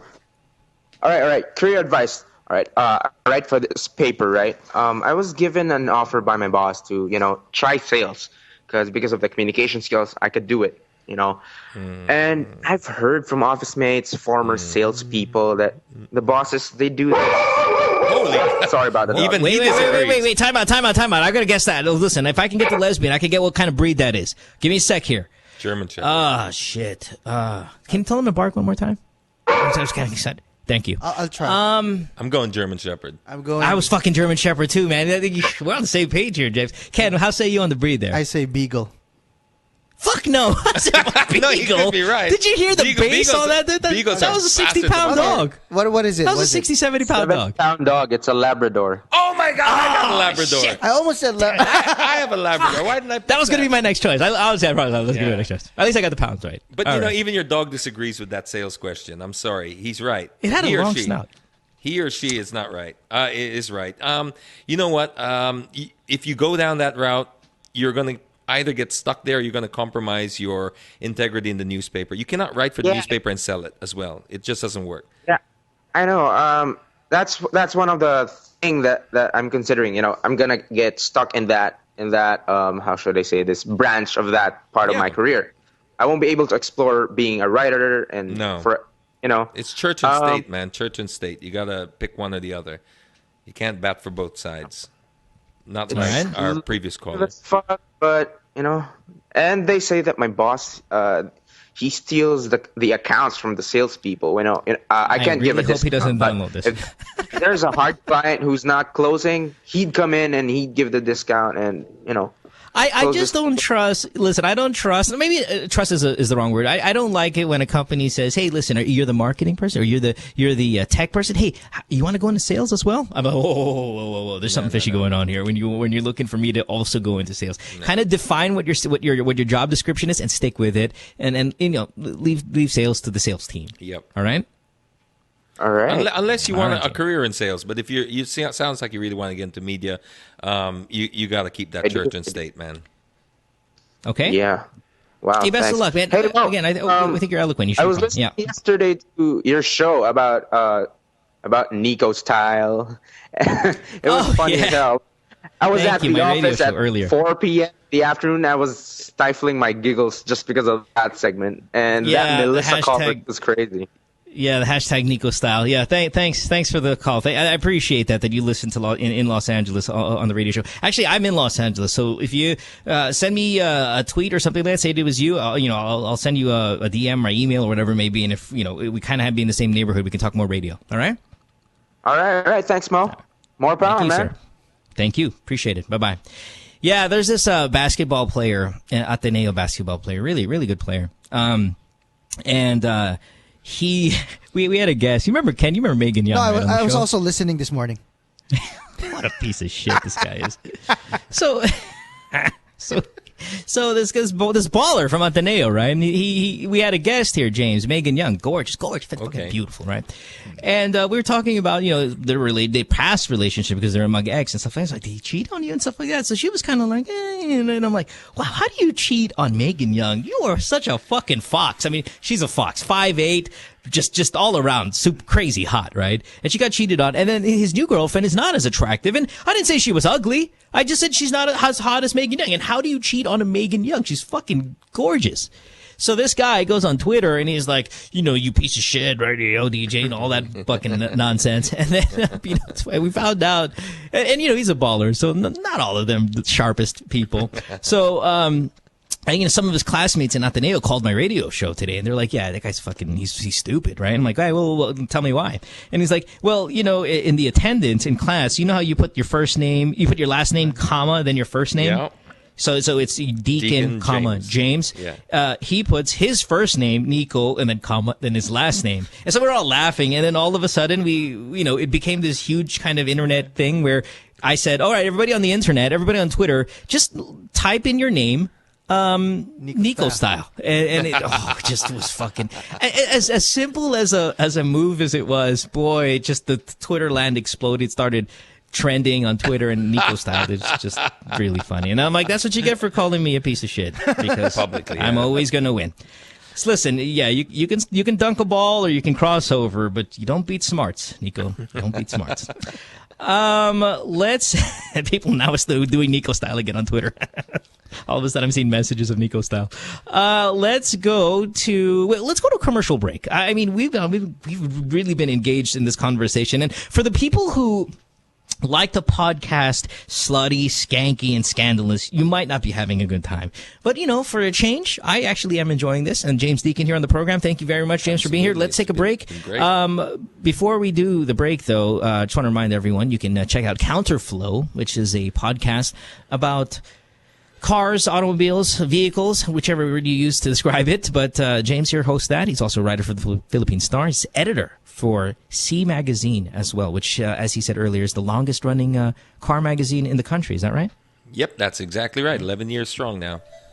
Fantastic. Dr. Ken as well. Hey. All excited about his surgery laser that goes through the nose and blasts you outside of the eye. Love it. 478-7954. Your phone calls coming up after this, as well as some Skype at The Good Times Podcast on Skype. See you in a few minutes. Don't go away. Stay tuned. We'll return after this commercial break. I have a new girl who lets me do what I love. She updates me on new star athletes to watch for and the teams that are just killing it. She helps me plan which games to catch with the guys or the next marathon we can join. She teaches me how to condition myself for sports, which cool music to work out to, and where I can go on my next adventure.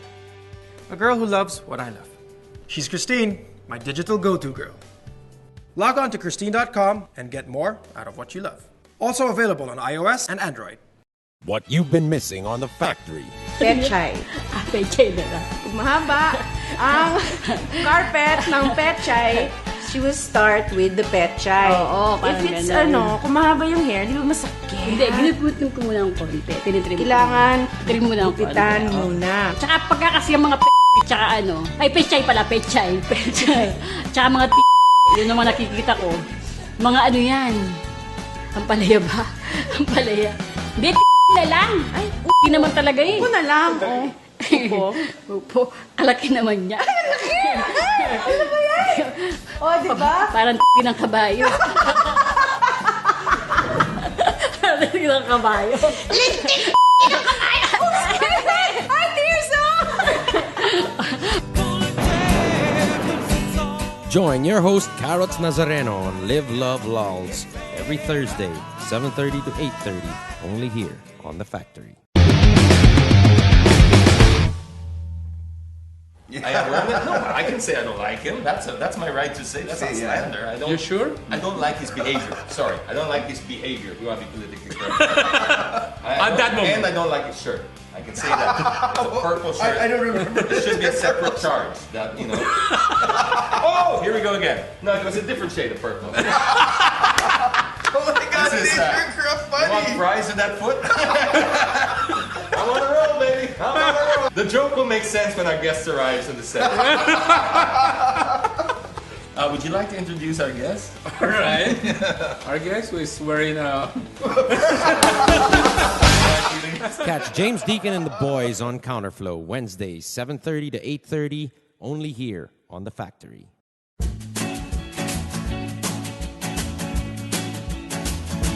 Sabrina's Kitchen is going to be back in your kitchen. Sabrina, we're hungry. Okay, it's coming. Every Saturday, 6:30 p.m.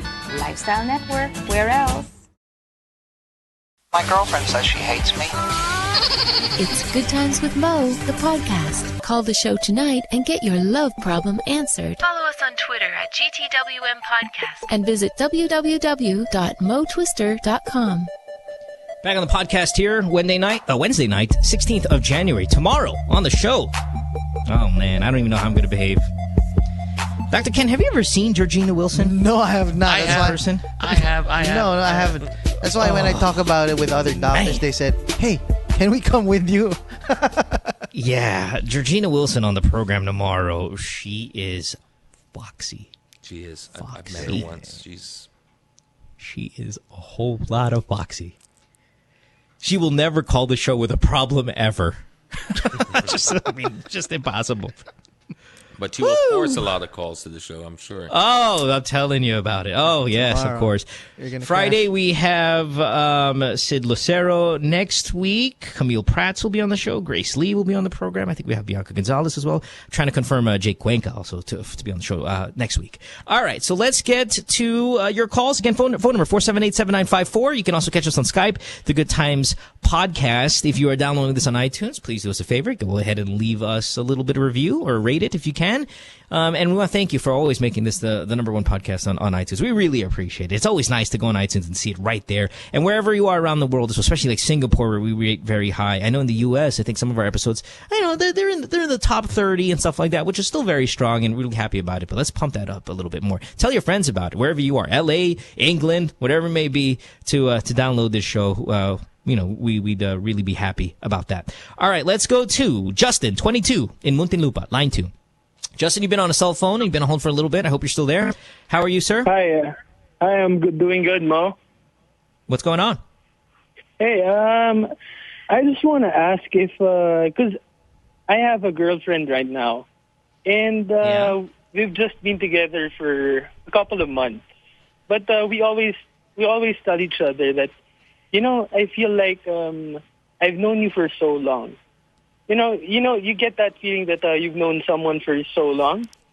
Yeah, but chemistry's so strong. If it's a good thing or a bad thing, since we've just been together for 2 months to be exact, and I think I have this feeling that I've done so much with her, and I know her so much. So that people have the tendency to move away if you the feeling of maybe magsawa, Justin, that's people who kind of have a negative outlook towards life, if you're going to think about it in that way. I mean, it never would ever, listen, with me, and I've been through some really volatile, crazy relationships, both public, most of them very public, as you might know. But never do I ever kind of stop and think about so much negative shit when things are going great, Like, I would say, try to get it out of your mind. Things like baka magsawa ka if it's too good. I mean, it's a great thing. If the chemistry is fantastic and it's only been a few months, and why take the time out to think about the shit that might happen wrong? I think this is something to be celebrated. There are people out there who think they'll never get married. You know, there are guys, there are females out there like, oh, I'm never gonna get married. I'm not a marriage type, man. I would never be locked down. And all of a sudden they meet this girl or they meet this guy and they're like, wow, mind blown. I am not gonna let go of this person forever. I am gonna marry. And then all of a sudden they become amazing husbands. But yet for the first 35 years of their life, they were like, fuck no, I'm never gonna do that family bullshit. You know, they talk like that. And then all of a sudden they meet the one and that one just changes their frame of mind completely. And this might be the one for you. Granted, yes, you're young, Justin, at 22, but it is possible to meet somebody and for that person to rock your world. And it can last for an eternity and you'll be very happy. And there's no sawa factor. And in other words, you hit the home run and you won the game and just enjoy the victory instead of actually thinking about kung magsasawa kayo and all of these things. That's my take on it, Justin. I'm a big believer in this romance. I also had a same experience maybe last year. Same thing happened, but we did not work out. So. But Justin, sorry, if I may cut you off one more time, just so I don't make it all positive and stuff like that, I'll throw a little negative in there.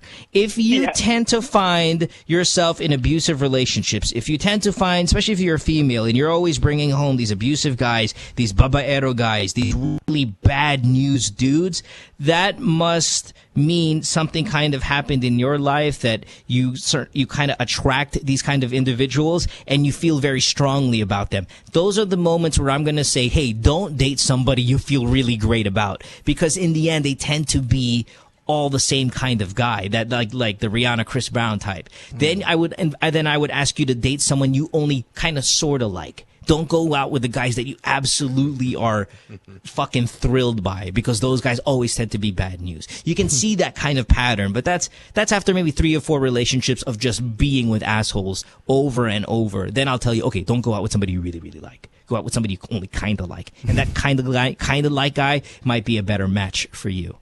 But Justin, it doesn't seem to be that you be the violent murderer type. Right. Yeah, no. But thanks. I get your point, and thanks, Mo.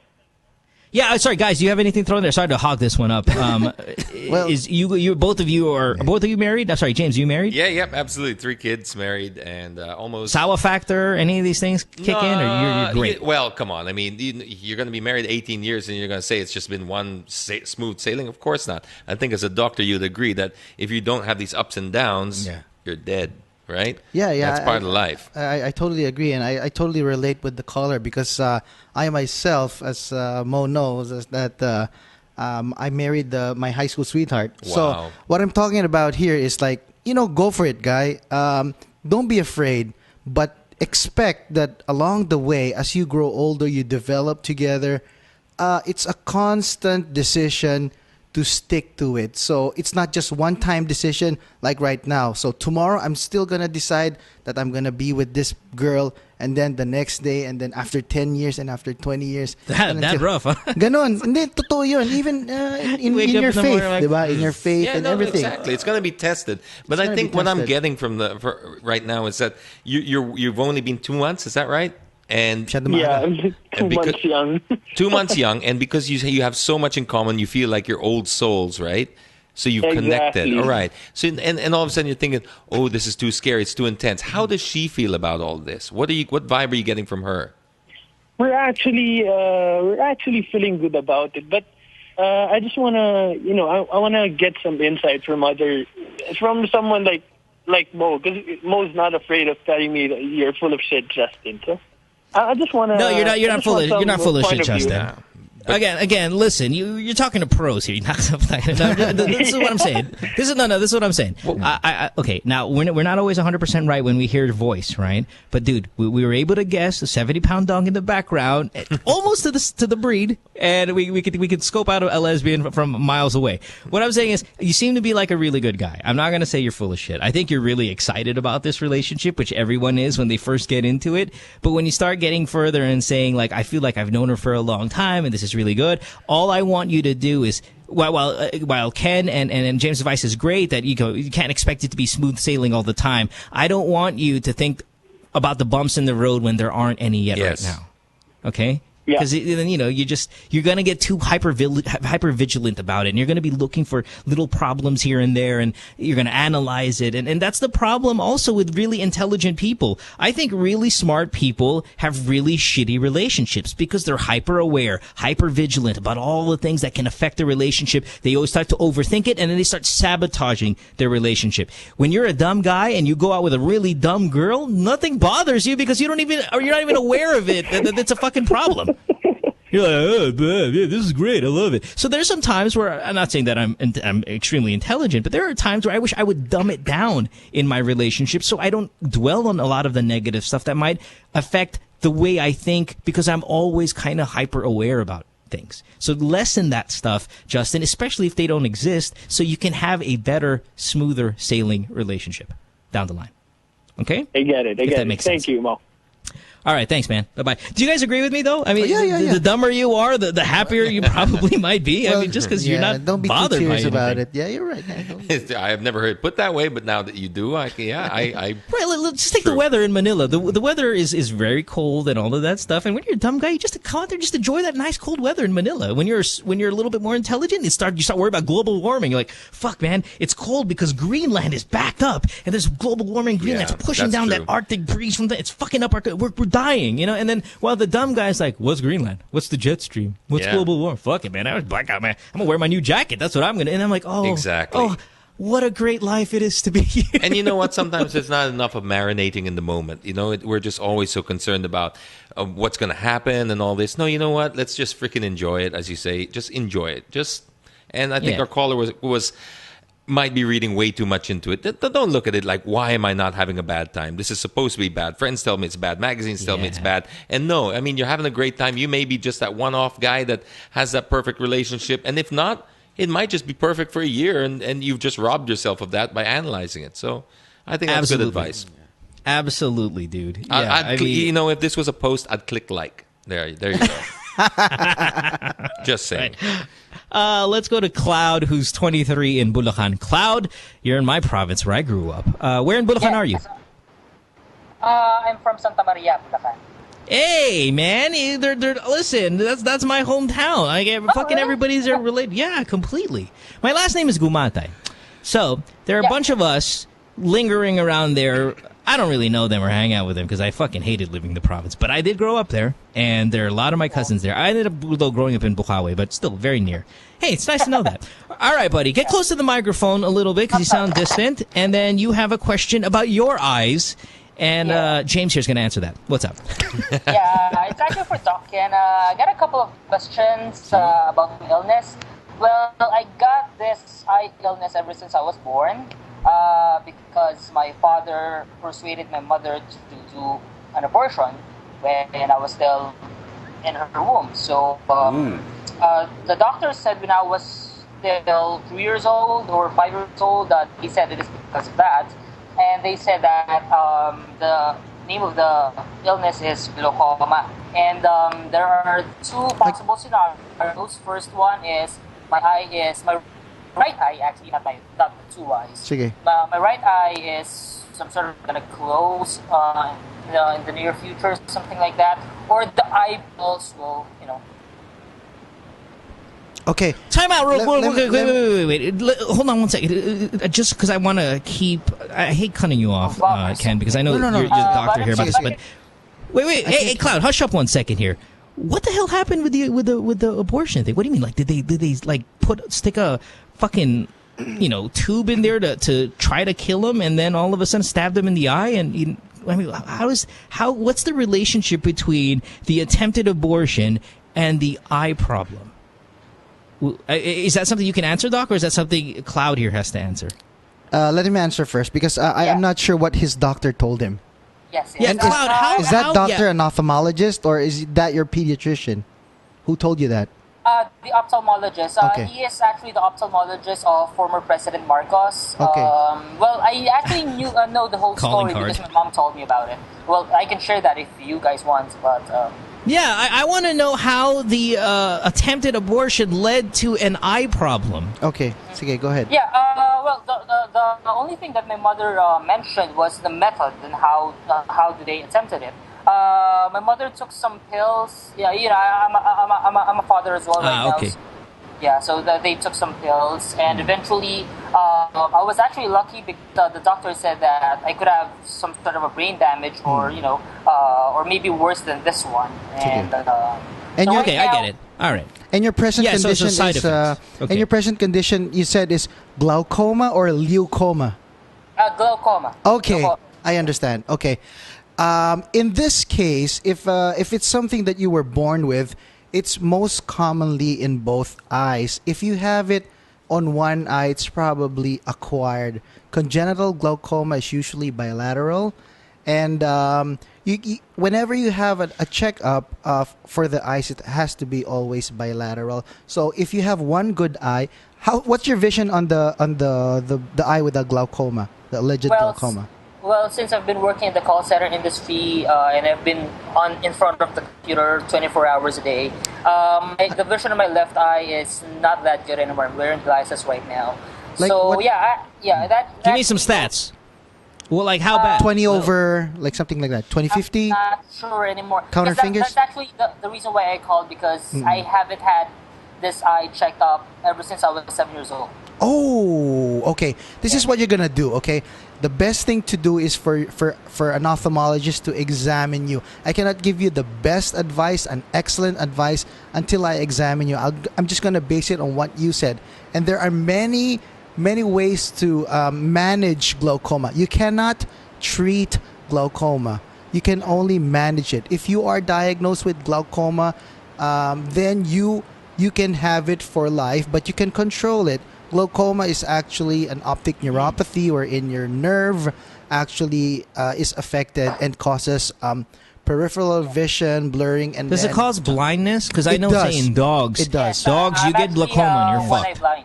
Number one cause of irreversible blindness in the world is glaucoma. And then you know these old people with the big shades, you know, that big boxy shades that they wear. That's because they were treated for glaucoma. Is that right? You know, you see them walking around with the massive boxy shades. They just went through some sort of Oh yeah, glaucoma yeah. surgery? That's the transparent one. Yeah, the one that mukhang 3D No. glasses na sobrang laki. That was cataract surgery. Okay lang Oh, yan. cataracts. I'm sorry. cataract Okay, surgery. so that's not. Oh, yeah, that's right. Oo. All right. So, I just have, actually, the main question I haven't actually mentioned it. My main question is, my previous doctor told me that I could have some sort of an artificial eye, because from what I That's understood was my left eye would also have the same sickness in the future. So what I understood, if I could get an artificial eye as soon as possible. But then again, I'm not that rich, so I want to know how much it will cost in today's time. Because before that, when I was 7 years old, they said that it's going to be around 10K, and today, in today's time, 10K is maybe around 50,000 now. So Okay. Just want to know. Ganito. Get an orange one. Sorry. Don't even think of the price yet. Go to an ophthalmologist. I can see you. Can refer to a glaucoma specialist. First, have your eyes examined, especially your good eye, because if you lose your bad eye, you lose vision in that bad eye. You must monitor your good eye, making sure that eye you will prevent of that from having glaucoma. And then from then we can discuss, because probably there are some changes in your eye that you're looking for some cosmetic thing. It's turning in a different color. If you have a whitening of your cornea or something like that, because it can't see anymore. But artificial eyes, dude, that's it doesn't. Medyo It's only for hardcore cosmetic. yan. Cosmetic lang yan. Hindi yan But I just nakakakita. want to know I would some go sort with of the patch. average cost. Sorry. But I just want to know some sort of an average cost, because I want to also talk to my partner, and we could fix the budget, or maybe we could save some money. For Yeah, that. Doc, how much does a fake eye go these days, like in Green Hills? Dalawa kasi meron yung custom, which an ocularist or a specialist who can custom Medyo an high-end artificial na eye. yun. Medyo high-end yun, because you have to fit it right. So alamin ko muna kung kailangan mo Oh my talaga ng God! You mean the artificial eye. you mean the generic, the cheap one? It might not fit right, so it's gonna look bulging. absolutely. Ew, dude, go with the fucking patch. The patch is so fucking rock star. Actually, it is. Yeah, but I just want to know the average cost? Maybe is it 10,000 still? Yeah, all right, or- okay. Let's answer it because we're kind of he really wants to know because that would be obviously that would be a money's an issue. ballpark 10 figure grand? for custom. Yeah, for a custom. 10,000 pesos? That's correct. 10? Yeah, That's around not that. bad. That's not It's- bad. That's that. What yeah. do you mean? You mean a custom like Ball. high end eyeball is only 10,000 pesos? Yeah. I just bought the eye cream for 14 grand. It's just the cream. Artificial eye is something that looks like the other eye, but it's like a conformer. It's like a prosthesis. You just It doesn't wear move though, right? It doesn't. I bought the iPhone That shit for looks creepy. 30. We'll talk about it in the clinic, and I'll tell you all your options. Shit. Yeah, because you I might hope not I can need get it. Your clinic address, something like that. and- Yeah. Hey, maybe dude, for a get discount. the Sa one. Twitter, sa tweet. Listen, get the me, one with the tweet me. camera inside, so you can kind of record all of this shit and it goes straight through your eye. That's also Like fucking badass. Has Terminator. GPS and all Sige, that. tweet mo ako, and then we'll talk I about will. it. I will talk. I will. Okay. All Thank right, you very thanks, much. Cloud. Thank you very much. Thank you. Mo, James, Bye. and Duncan. You're welcome. Thank you. All right, bye. Yeah, you gotta go with the patch, man. The patch with fucking $50. Put that shit on there, Captain Jack Sparrow, motherfucker. Dread Pirate Roberts, bitch. That's right. Put that shit there. Ken, how often people go with a fake eye? It seems like fake eye's super creepy. Well, Do they move? Did they though? I mean, Well, can you they- blink? Can you blink over it? Of course, you can blink over it. But it looks natural or not? It does. It does look natural. Sometimes you can't even Does tell. mine? No, I'm just saying. Ganito kasi yan mo. People who need that probably had some sort of surgery in the eye, like an enucleation. The eyeball was removed, and they placed an implant inside, suture the conjunctiva, and put a prosthesis on top of it. And the good ones these days, they can move. You can attach it to the implant that were attached to the muscle, so they can move. That's really fancy. So it'll really, like when you look side by side, it'll Yes, pop. they do. Wow. I remember when I was training in the U.S. Wow. Just the eyeball would cost like more than $1,000, not including the procedures and everything like that. Wow. So it's really expensive. So, but you cannot price it not, like not, that. Okay, here. not to sound rich, but that seems super cheap. I mean, When you said 10 grand, you're because- talking pesos, right? Yung mga ano, yung mga It's pesos. Oh, pesos. That's not bad at all. That's not bad. Yeah. No. Yeah, I would no. think. Dude, I actually feel good about it now. I mean, just in case I lose an eyeball one day. Depende yung nakakakita yan. I would go with the patch, though. Just the patches. Yeah. Much as the ones where you can actually see. Oh, 12.5. Let's go last call here. Anthony, you're 24, Pateros. You're on line 1. How are you, Anthony? And we'll wrap up tonight's show. James, you doing all right? I'm doing great. I mean, I was going to ask her what car she drove, but, I didn't think it was appropriate. Just because I was feeling left out. But no, that's okay. I know. All right. Anthony, line 1. What's up, bud? I'm okay. Can you speak up a little, or can we put his volume up a little bit higher? I can barely hear him. I'm okay. All right. What's up, dude? Well, I just want to ask a revenge question. Ooh. Yeah, we came to the right Wait. place. Can I start with a quote? I can't remember who said, when you plot your revenge, dig 2 graves. Yes, that was... Who was that? Gosh darn it. Was it Shakespeare? Was it... there's a TV show actually called Revenge right now, There and you go. that was the first I line. think I might have gotten it from there, because it's fresh in my head. No, I think the first line of the whole season, it's a very popular show, was that. In fact, that line is when you go out... I'm going to Google it while you talk to the caller. Who said Thank that? you, sir. I appreciate That's that. all right. All right. Well, You're hey, busy. listen. It might the revenge might involve vehicles, so we're don't stray off too much, or fake eyeballs. You never know. What happened, Anthony? Let's hear it. Yeah, I had this ex-girlfriend, and she used me to get into the company that I was previously working with. And then, when she was there and she was stable, she dumped me. Instant. She used you to get a job to the company, and then she dumped you. Yeah. What was the excuse? And What was the excuse? She had a boyfriend, another boyfriend, and she was like, she was cheating on me too. Yeah. Did she make more money than you? Does she have a better position than you in the company? No. Well, we had the same position. Until now? No, I moved out because I couldn't face the fact that she did that to me. So I you quit? And went out to find another job. Man, because my number one revenge here would have been fire her ass when you get to that position, man. You fucking fire her. That's really bad, though. Now you want revenge. All right. Same industry? Yeah. What industry are we talking about here? Graphics. Graphics. Magazine? Yeah, what kind? Websites, magazines? What are we looking at? Car It's more on 3D. 3D for advertising. Damn it. 3D graphics. You better than her? Advertising is for something like that. I got you. Gentlemen? I was Googling at the time. Revenge is wrong, but let's do it, man. I was What do we Googling at the got? time, so I missed part of it. They work together, right? No, what it was No, is, they they don't. did work together. What it was is she used him to get a job in the company that he works at. So once she got hired, she dumped his ass, and the entire time she was cheating on him, Think of a too. revenge. Oh, So, wow. Now, revenge is wrong, everyone. Just wanted to know that. And But apparently we're it gonna says help you with it. Confucius say that, but anyway, I can't. It is a big time quote. I mean, Yeah. so it might be Confucius, someone All right, you right.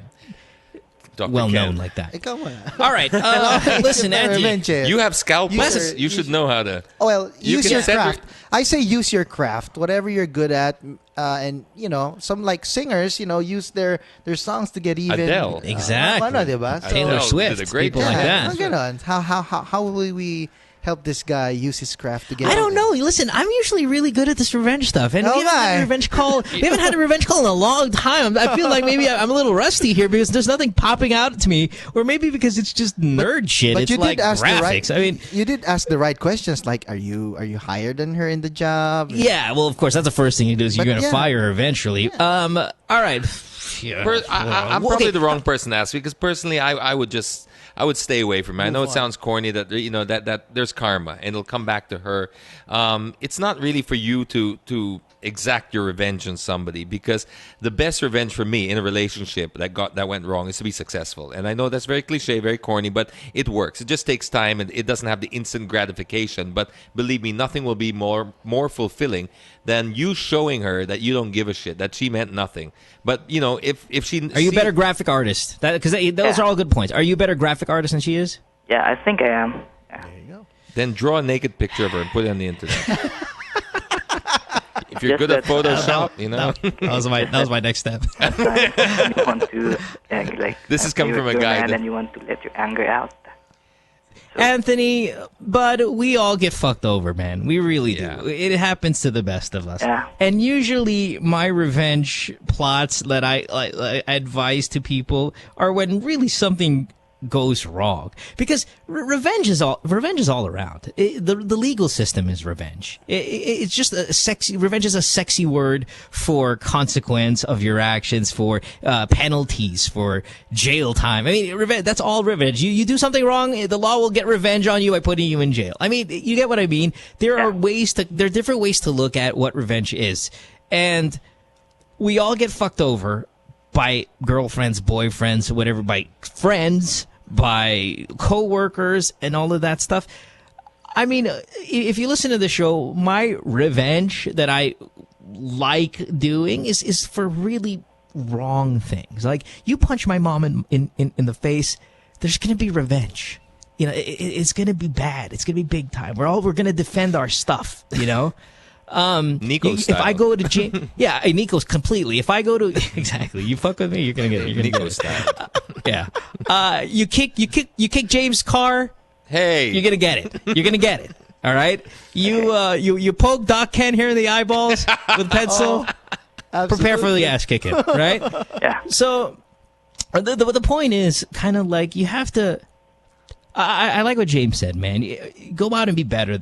Go out and be successful. It is very cliche. It's keep calm and carry on cliche. But at the same time, the graphics game is a competitive game. It's an artistic game. It's a lot of these things where you can go out, showcase your shit, and make it kick ass. Use the anger you feel inside that this bitch used against you, and go out and be an even better graphic artist. So when time comes, there's a graphic artist convention or some other fucking thing that all of you guys get together, and she's gonna be there, and you're gonna be there. You're gonna draw a big fat dick over there for her to suck. In terms of how awesome whatever graphic it was that you made. You slept with her, right? Yeah. How long ago? Around 4 months ago, I think. Tell her you just got the tests back and she should get Again? tested too. James, you should be on the show. Oh, sorry, that's perfect. Yeah. Prank revenge is awesome. That's yeah, really totally. I'm there with you. Let's see, Doc, you being the doctor, what's a really scary fucking STD, STI to have that if you made? No. James, thanks for you open the door, James. We're coming in. Ken, come on. Try, what are some of the good shit? Try chlamydia. Try chlamydia. Chlamydia is always good. Yeah. Blue waffle. Oh, that's oh my god! I saw that. Yeah. In that morning show, and I googled it. I was driving. Do me a favor. Do me a favor, buddy. Go on the internet and just type in like STD, right? Like STD penis, right? And go to Google Images, right? Now don't go hardcore, all right? Don't go like fucking OA na tangin na may mushrooms na sa bayag. No, I'm talking about just your garden variety, scary herpes, maybe a little bit of banana there, kind of dribbling down the shaft, and then go ahead, send her a photo. Say, hey, listen. But you have to scratch a lot when you're around her, right? And just take a photo of you looking worried, your worried face. And then grab that shot from Google and say that like that's the second photo you took. Your little nana kind of hanging out and James, this is Gene, buddy. This is solid advice. Right. And then just go, hey, listen. I feel obliged to tell you that, and you're the only person I've been with in the past year. I want to tell you that this is what happened to me. And send it to the new boyfriend as well. No, because then it's going to look too thin. No, that's right. You just send it to her, and then you just say, listen, I think that I think you need to be checked. But they say that the symptoms, I think you should be checked once the symptoms come out. But some of these symptoms, like the incubation life or whatever, it takes a few months. So for a few months, she's gonna be fucking terrified that she's gonna have nana-vag. I think I'm going to stick to car shows from now on. I'm out. All right, Anthony. Thank James for that. Great stuff, man. Thank James. James, thank you so much, man. You're a lifesaver, buddy. Look how happy this guy sounds. I like it. I like it a lot, too. Yeah, fucking A, man. Go do it. All right, have a good day. Bye. Thank you. Have you ever felt proud and ashamed of yourself at the same time? Not only is he the editor of C Magazine, not only is he host of Counterflow podcast and a writer for the Philippine Star, he is the assassin. I've never felt proud and ashamed at the same time. That was good, man. If you don't mind, I got to borrow that for another call. Oh, go. Own it. Yeah. You can own it. Fake STDs. That's solid stuff. That's so not me, but anyway. I love it. Okay, listen, James, before we wrap it up and say goodbye, I got to get a car this week. Like, soon. In LA? I'm sorry? In the States? Yeah, yes, here in Los Angeles. And top of my mind, though, every time I say I want this car, I get a shitload of like, oh, that's always, but it's basically from my bully sister who's like, oh, you're gonna be paying fucking shit. That's gonna break up. Fucking, it's all this scary shit. But everybody I know who has one seems to really like it, and I've always loved it. LR4, Land Rover. How say you? Oh, well, it's really, you have to have an emotional connection, because if you're going to try and analyze that car through logic, it's not going to work, all right? It is something that appeals to a different sense, to a different part of your brain, and obviously your sister doesn't get it. And if you don't get it, if you have to explain it, you will never understand. Go for it. Fulfill that dream. Scratch that itch. Go out. It is impractical. There are far better vehicles out there in terms of practicality, but you're not buying it for practicality. Otherwise, you'd be looking at a Prius. So just go. It's when people ask me about cars, I'm saying, they're trying to really just justify their own. Well, you buy with the, how do I say this? You buy it with your heart and you try and justify it with the brain. Those are two conflicting organs, and as a doctor, I hope you agree with me. So don't try and do that. If you want to buy a 2-door sports car, go out and do it, and you don't owe anyone an explanation. Now, in the States, your lucky Land Rover has great service, and it's already quite reasonably priced. Here, it's a very premium vehicle. They do have good service, but it's limited to only Metro Manila, really. If you're out in any further areas, you're going to have parts issues, etc. But go for it. Go for But do they break down as often as everyone says they do? No. Those are old ones. Used to the Range Rovers before, definitely. That they wouldn't be good if they didn't break down. That was all part and parcel of the ownership, like MGs, etc. But today's Land Rovers are basically, you're going to be buying a Ford. and a glorified Ford. It's not yet under Tata. It's under Tata now, but the car you bought, it was still developed by Ford. So you've got the Ford reliability. I mean, some people said it lost a bit of its charm because it became mainstream, but I don't think so. I think they married that technology with the history, with the practicality. I think they got the perfect marriage when they went with Ford, and you can't really go wrong. You got great technology in there with the all-terrain system, the electronic all-wheel drive. You've got comfort, you've got space, and it just no, that one still has it. The parking, okay, it's fantastic. I would go for it. Go for it, because then it's how it makes you feel, not how it makes your sister feel, unless she pays for it. And then let's say in a much smaller scale, because that's I've always had my eye on them. But let's say and then I hear from them because they have vehicles. Like my sister's a big Acura girl. Boy, she's big. Not the meteor one, but my younger sister Acura, big time Acura. My other sister, huge on the Audi, only Audis. So my dad was only a Volkswagen guy who only bought Volkswagens, period. Corrado, Vanagon, Golfs, I just had the Beetle, the convertible Beetle, and I gave that up because it was too small. But, we're a Volkswagen family. We're now very much an Audi family. My sister's very much an Acura girl. Yep. I mean, we're not into the Japanese stuff, but if I wanted to go Japanese and I wanted to go economical and and stuff like that, how's the new CRV doing? It looks quite pretty. It's not doing so well here. It got eaten up by the likes of the Tucson, the Sportage, etc. It became quite bland. It lost its character. Really globally, it did because so many great models came out competing it. It started the segment, and it's still a great car, but we expected so much more from it as a pioneer of that segment, and it just kind of lost it. And doesn't mean it's not a great car, but it's become like an appliance already. Hondas and Toyotas became like appliances. This is why they developed a car like the Toyota 86 to inject some passion, because some people are looking at cars now as an appliance. People don't, not everyone's a car enthusiast. They just want it to work. They just start it. It goes to work in the morning, gets service and all that. So it's like buying a fridge, etc. And this thing you mentioned about my dad was Volkswagen, Audi, but there was a time 20 years ago where the brands really, really, really made a difference, and you felt the difference in each brand. But with the way they share the engineering these days and common engineering parts sharing, research and development, cars are starting to feel more and more and more alike. In fact, I think it's getting harder and harder to feel the difference, which is why I lean towards the cars that take a risk. Land Rover still feels a little bit more like a Land Rover. It doesn't feel generic. If you're going to go with a Japanese car, I tend to like, the Lexus is good. In the States, I love the Infiniti. The Infinitis are really, really nice. But are they? I like them. I like the way they drive. I like also the designs, look pretty good. But I would go and scratch that itch, Mo, because you're going to end up looking at every other LR4 out there and going, oh, man, for another 30 that's what I do. More. I look at I look at every LR front. I'm like, oh god, look at that beaut. But I'm not super drawn to vehicles as most guys are, and that's why I'm saying in perfect world, I'll get an LR4. But in the end, as well, I could, I'm just gonna get shit from my family for getting something like that. I'd rather go with something less stressful. Oh well, all right. Now it's the same thing with a girl. Would you go that way? Would you go and pick a girl that your family was happy with? It's your relationship. And, you marry the girl, you marry the family. I mean, they've got to also accept that, because otherwise you're always going to have an eye straying on the outside. And what's the point if you're paying $400 or $500 a month for a car that you're not so happy with, but, you're getting less shit from your family? No, go and scratch that itch and make yourself happy, because car ownership, nowadays, all of them are pretty much reliable. There's barely any brands out there that really suck.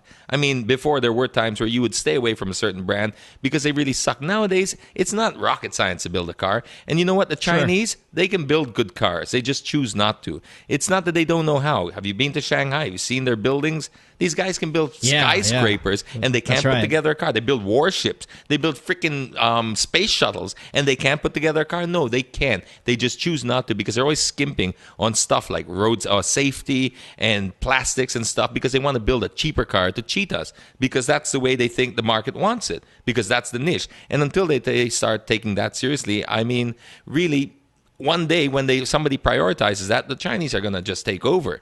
Really, they've got the resources. So go with what makes you happy, because at the end of the day, the car is an emotional purchase. And as far as reliability now is concerned, you know what? It's pretty much all the same now. They all give you 5-year warranties or 6-year warranties, and you're protected as a consumer, especially over there. Look at James. Ken, look at James talk about two. I know. Boy, look at him It was go almost- off. I mean, it's man, like listening here. No, because when I people also were have calling on the cars. show, James was like, yeah, listen, hey, your family, talk to your dad, and all. He was like, yeah. But when it came to revenge and vehicles, look at him go off. Look at him go off. It's like it's a stream. It's a waterfall now. All right, Dr. Ken with the eye question, with that darkening in the eye. I've never seen anyone get so excited. I was like, wow. That's right.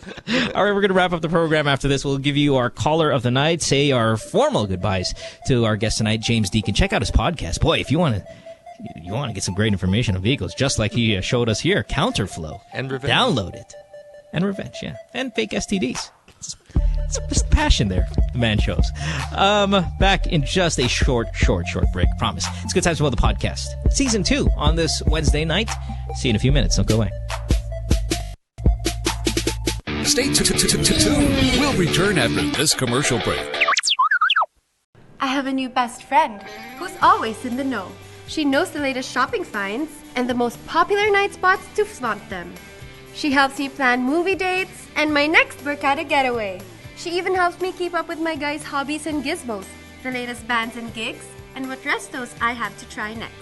It's great having a best friend who knows everything. Meet Christine, my digital go-to girl. Log on to Christine.com and get everything a girl needs to know. Also available on iOS and Android. What you've been missing on The Factory. Pechay. Pechay na lang. Pag mahaba ang carpet ng pechay, she will start with the pechay. Oo, parang if it's ganun. kung mahaba yung hair, di ba masakit? Hindi, ginugutin ko muna ng konti. Tinitrim Kailangan trim mo na ng konti. gupitan muna. Tsaka pagka kasi yung mga tsaka pechay pala, pechay. Tsaka mga yun naman nakikita ko. Mga yan. Ang palaya ba? Ang palaya. Hindi, na lang. Ay, naman talaga eh. Upo na lang. Upo. Kalaki naman niya. Ano ba yan? Di ba? Parang ng kabayo. Parang ng kabayo. Lintik ng kabayo! Ay, Tirso! Join your host, Carrots Nazareno, on Live, Love, Lols every Thursday, 7:30 to 8:30, only here on The Factory. I have earned it. No, I can say I don't like him. That's my right to say. That's not slander. I don't. You sure? I don't like his behavior. Sorry, I don't like his behavior. We want to be politically correct. At that moment. And I don't like his shirt. I can say that. It's a purple shirt. I don't remember. It should be a separate charge. That Oh, here we go again. No, it was a different shade of purple. Oh my God, This is, you're funny. You want fries with that foot? I'm on a roll, baby. I'm on a roll. The joke will make sense when our guest arrives on the set. Would you like to introduce our guest? All right. Our guest is wearing a... Catch James Deakin and the boys on Counterflow, Wednesdays, 7:30 to 8:30, only here on The Factory.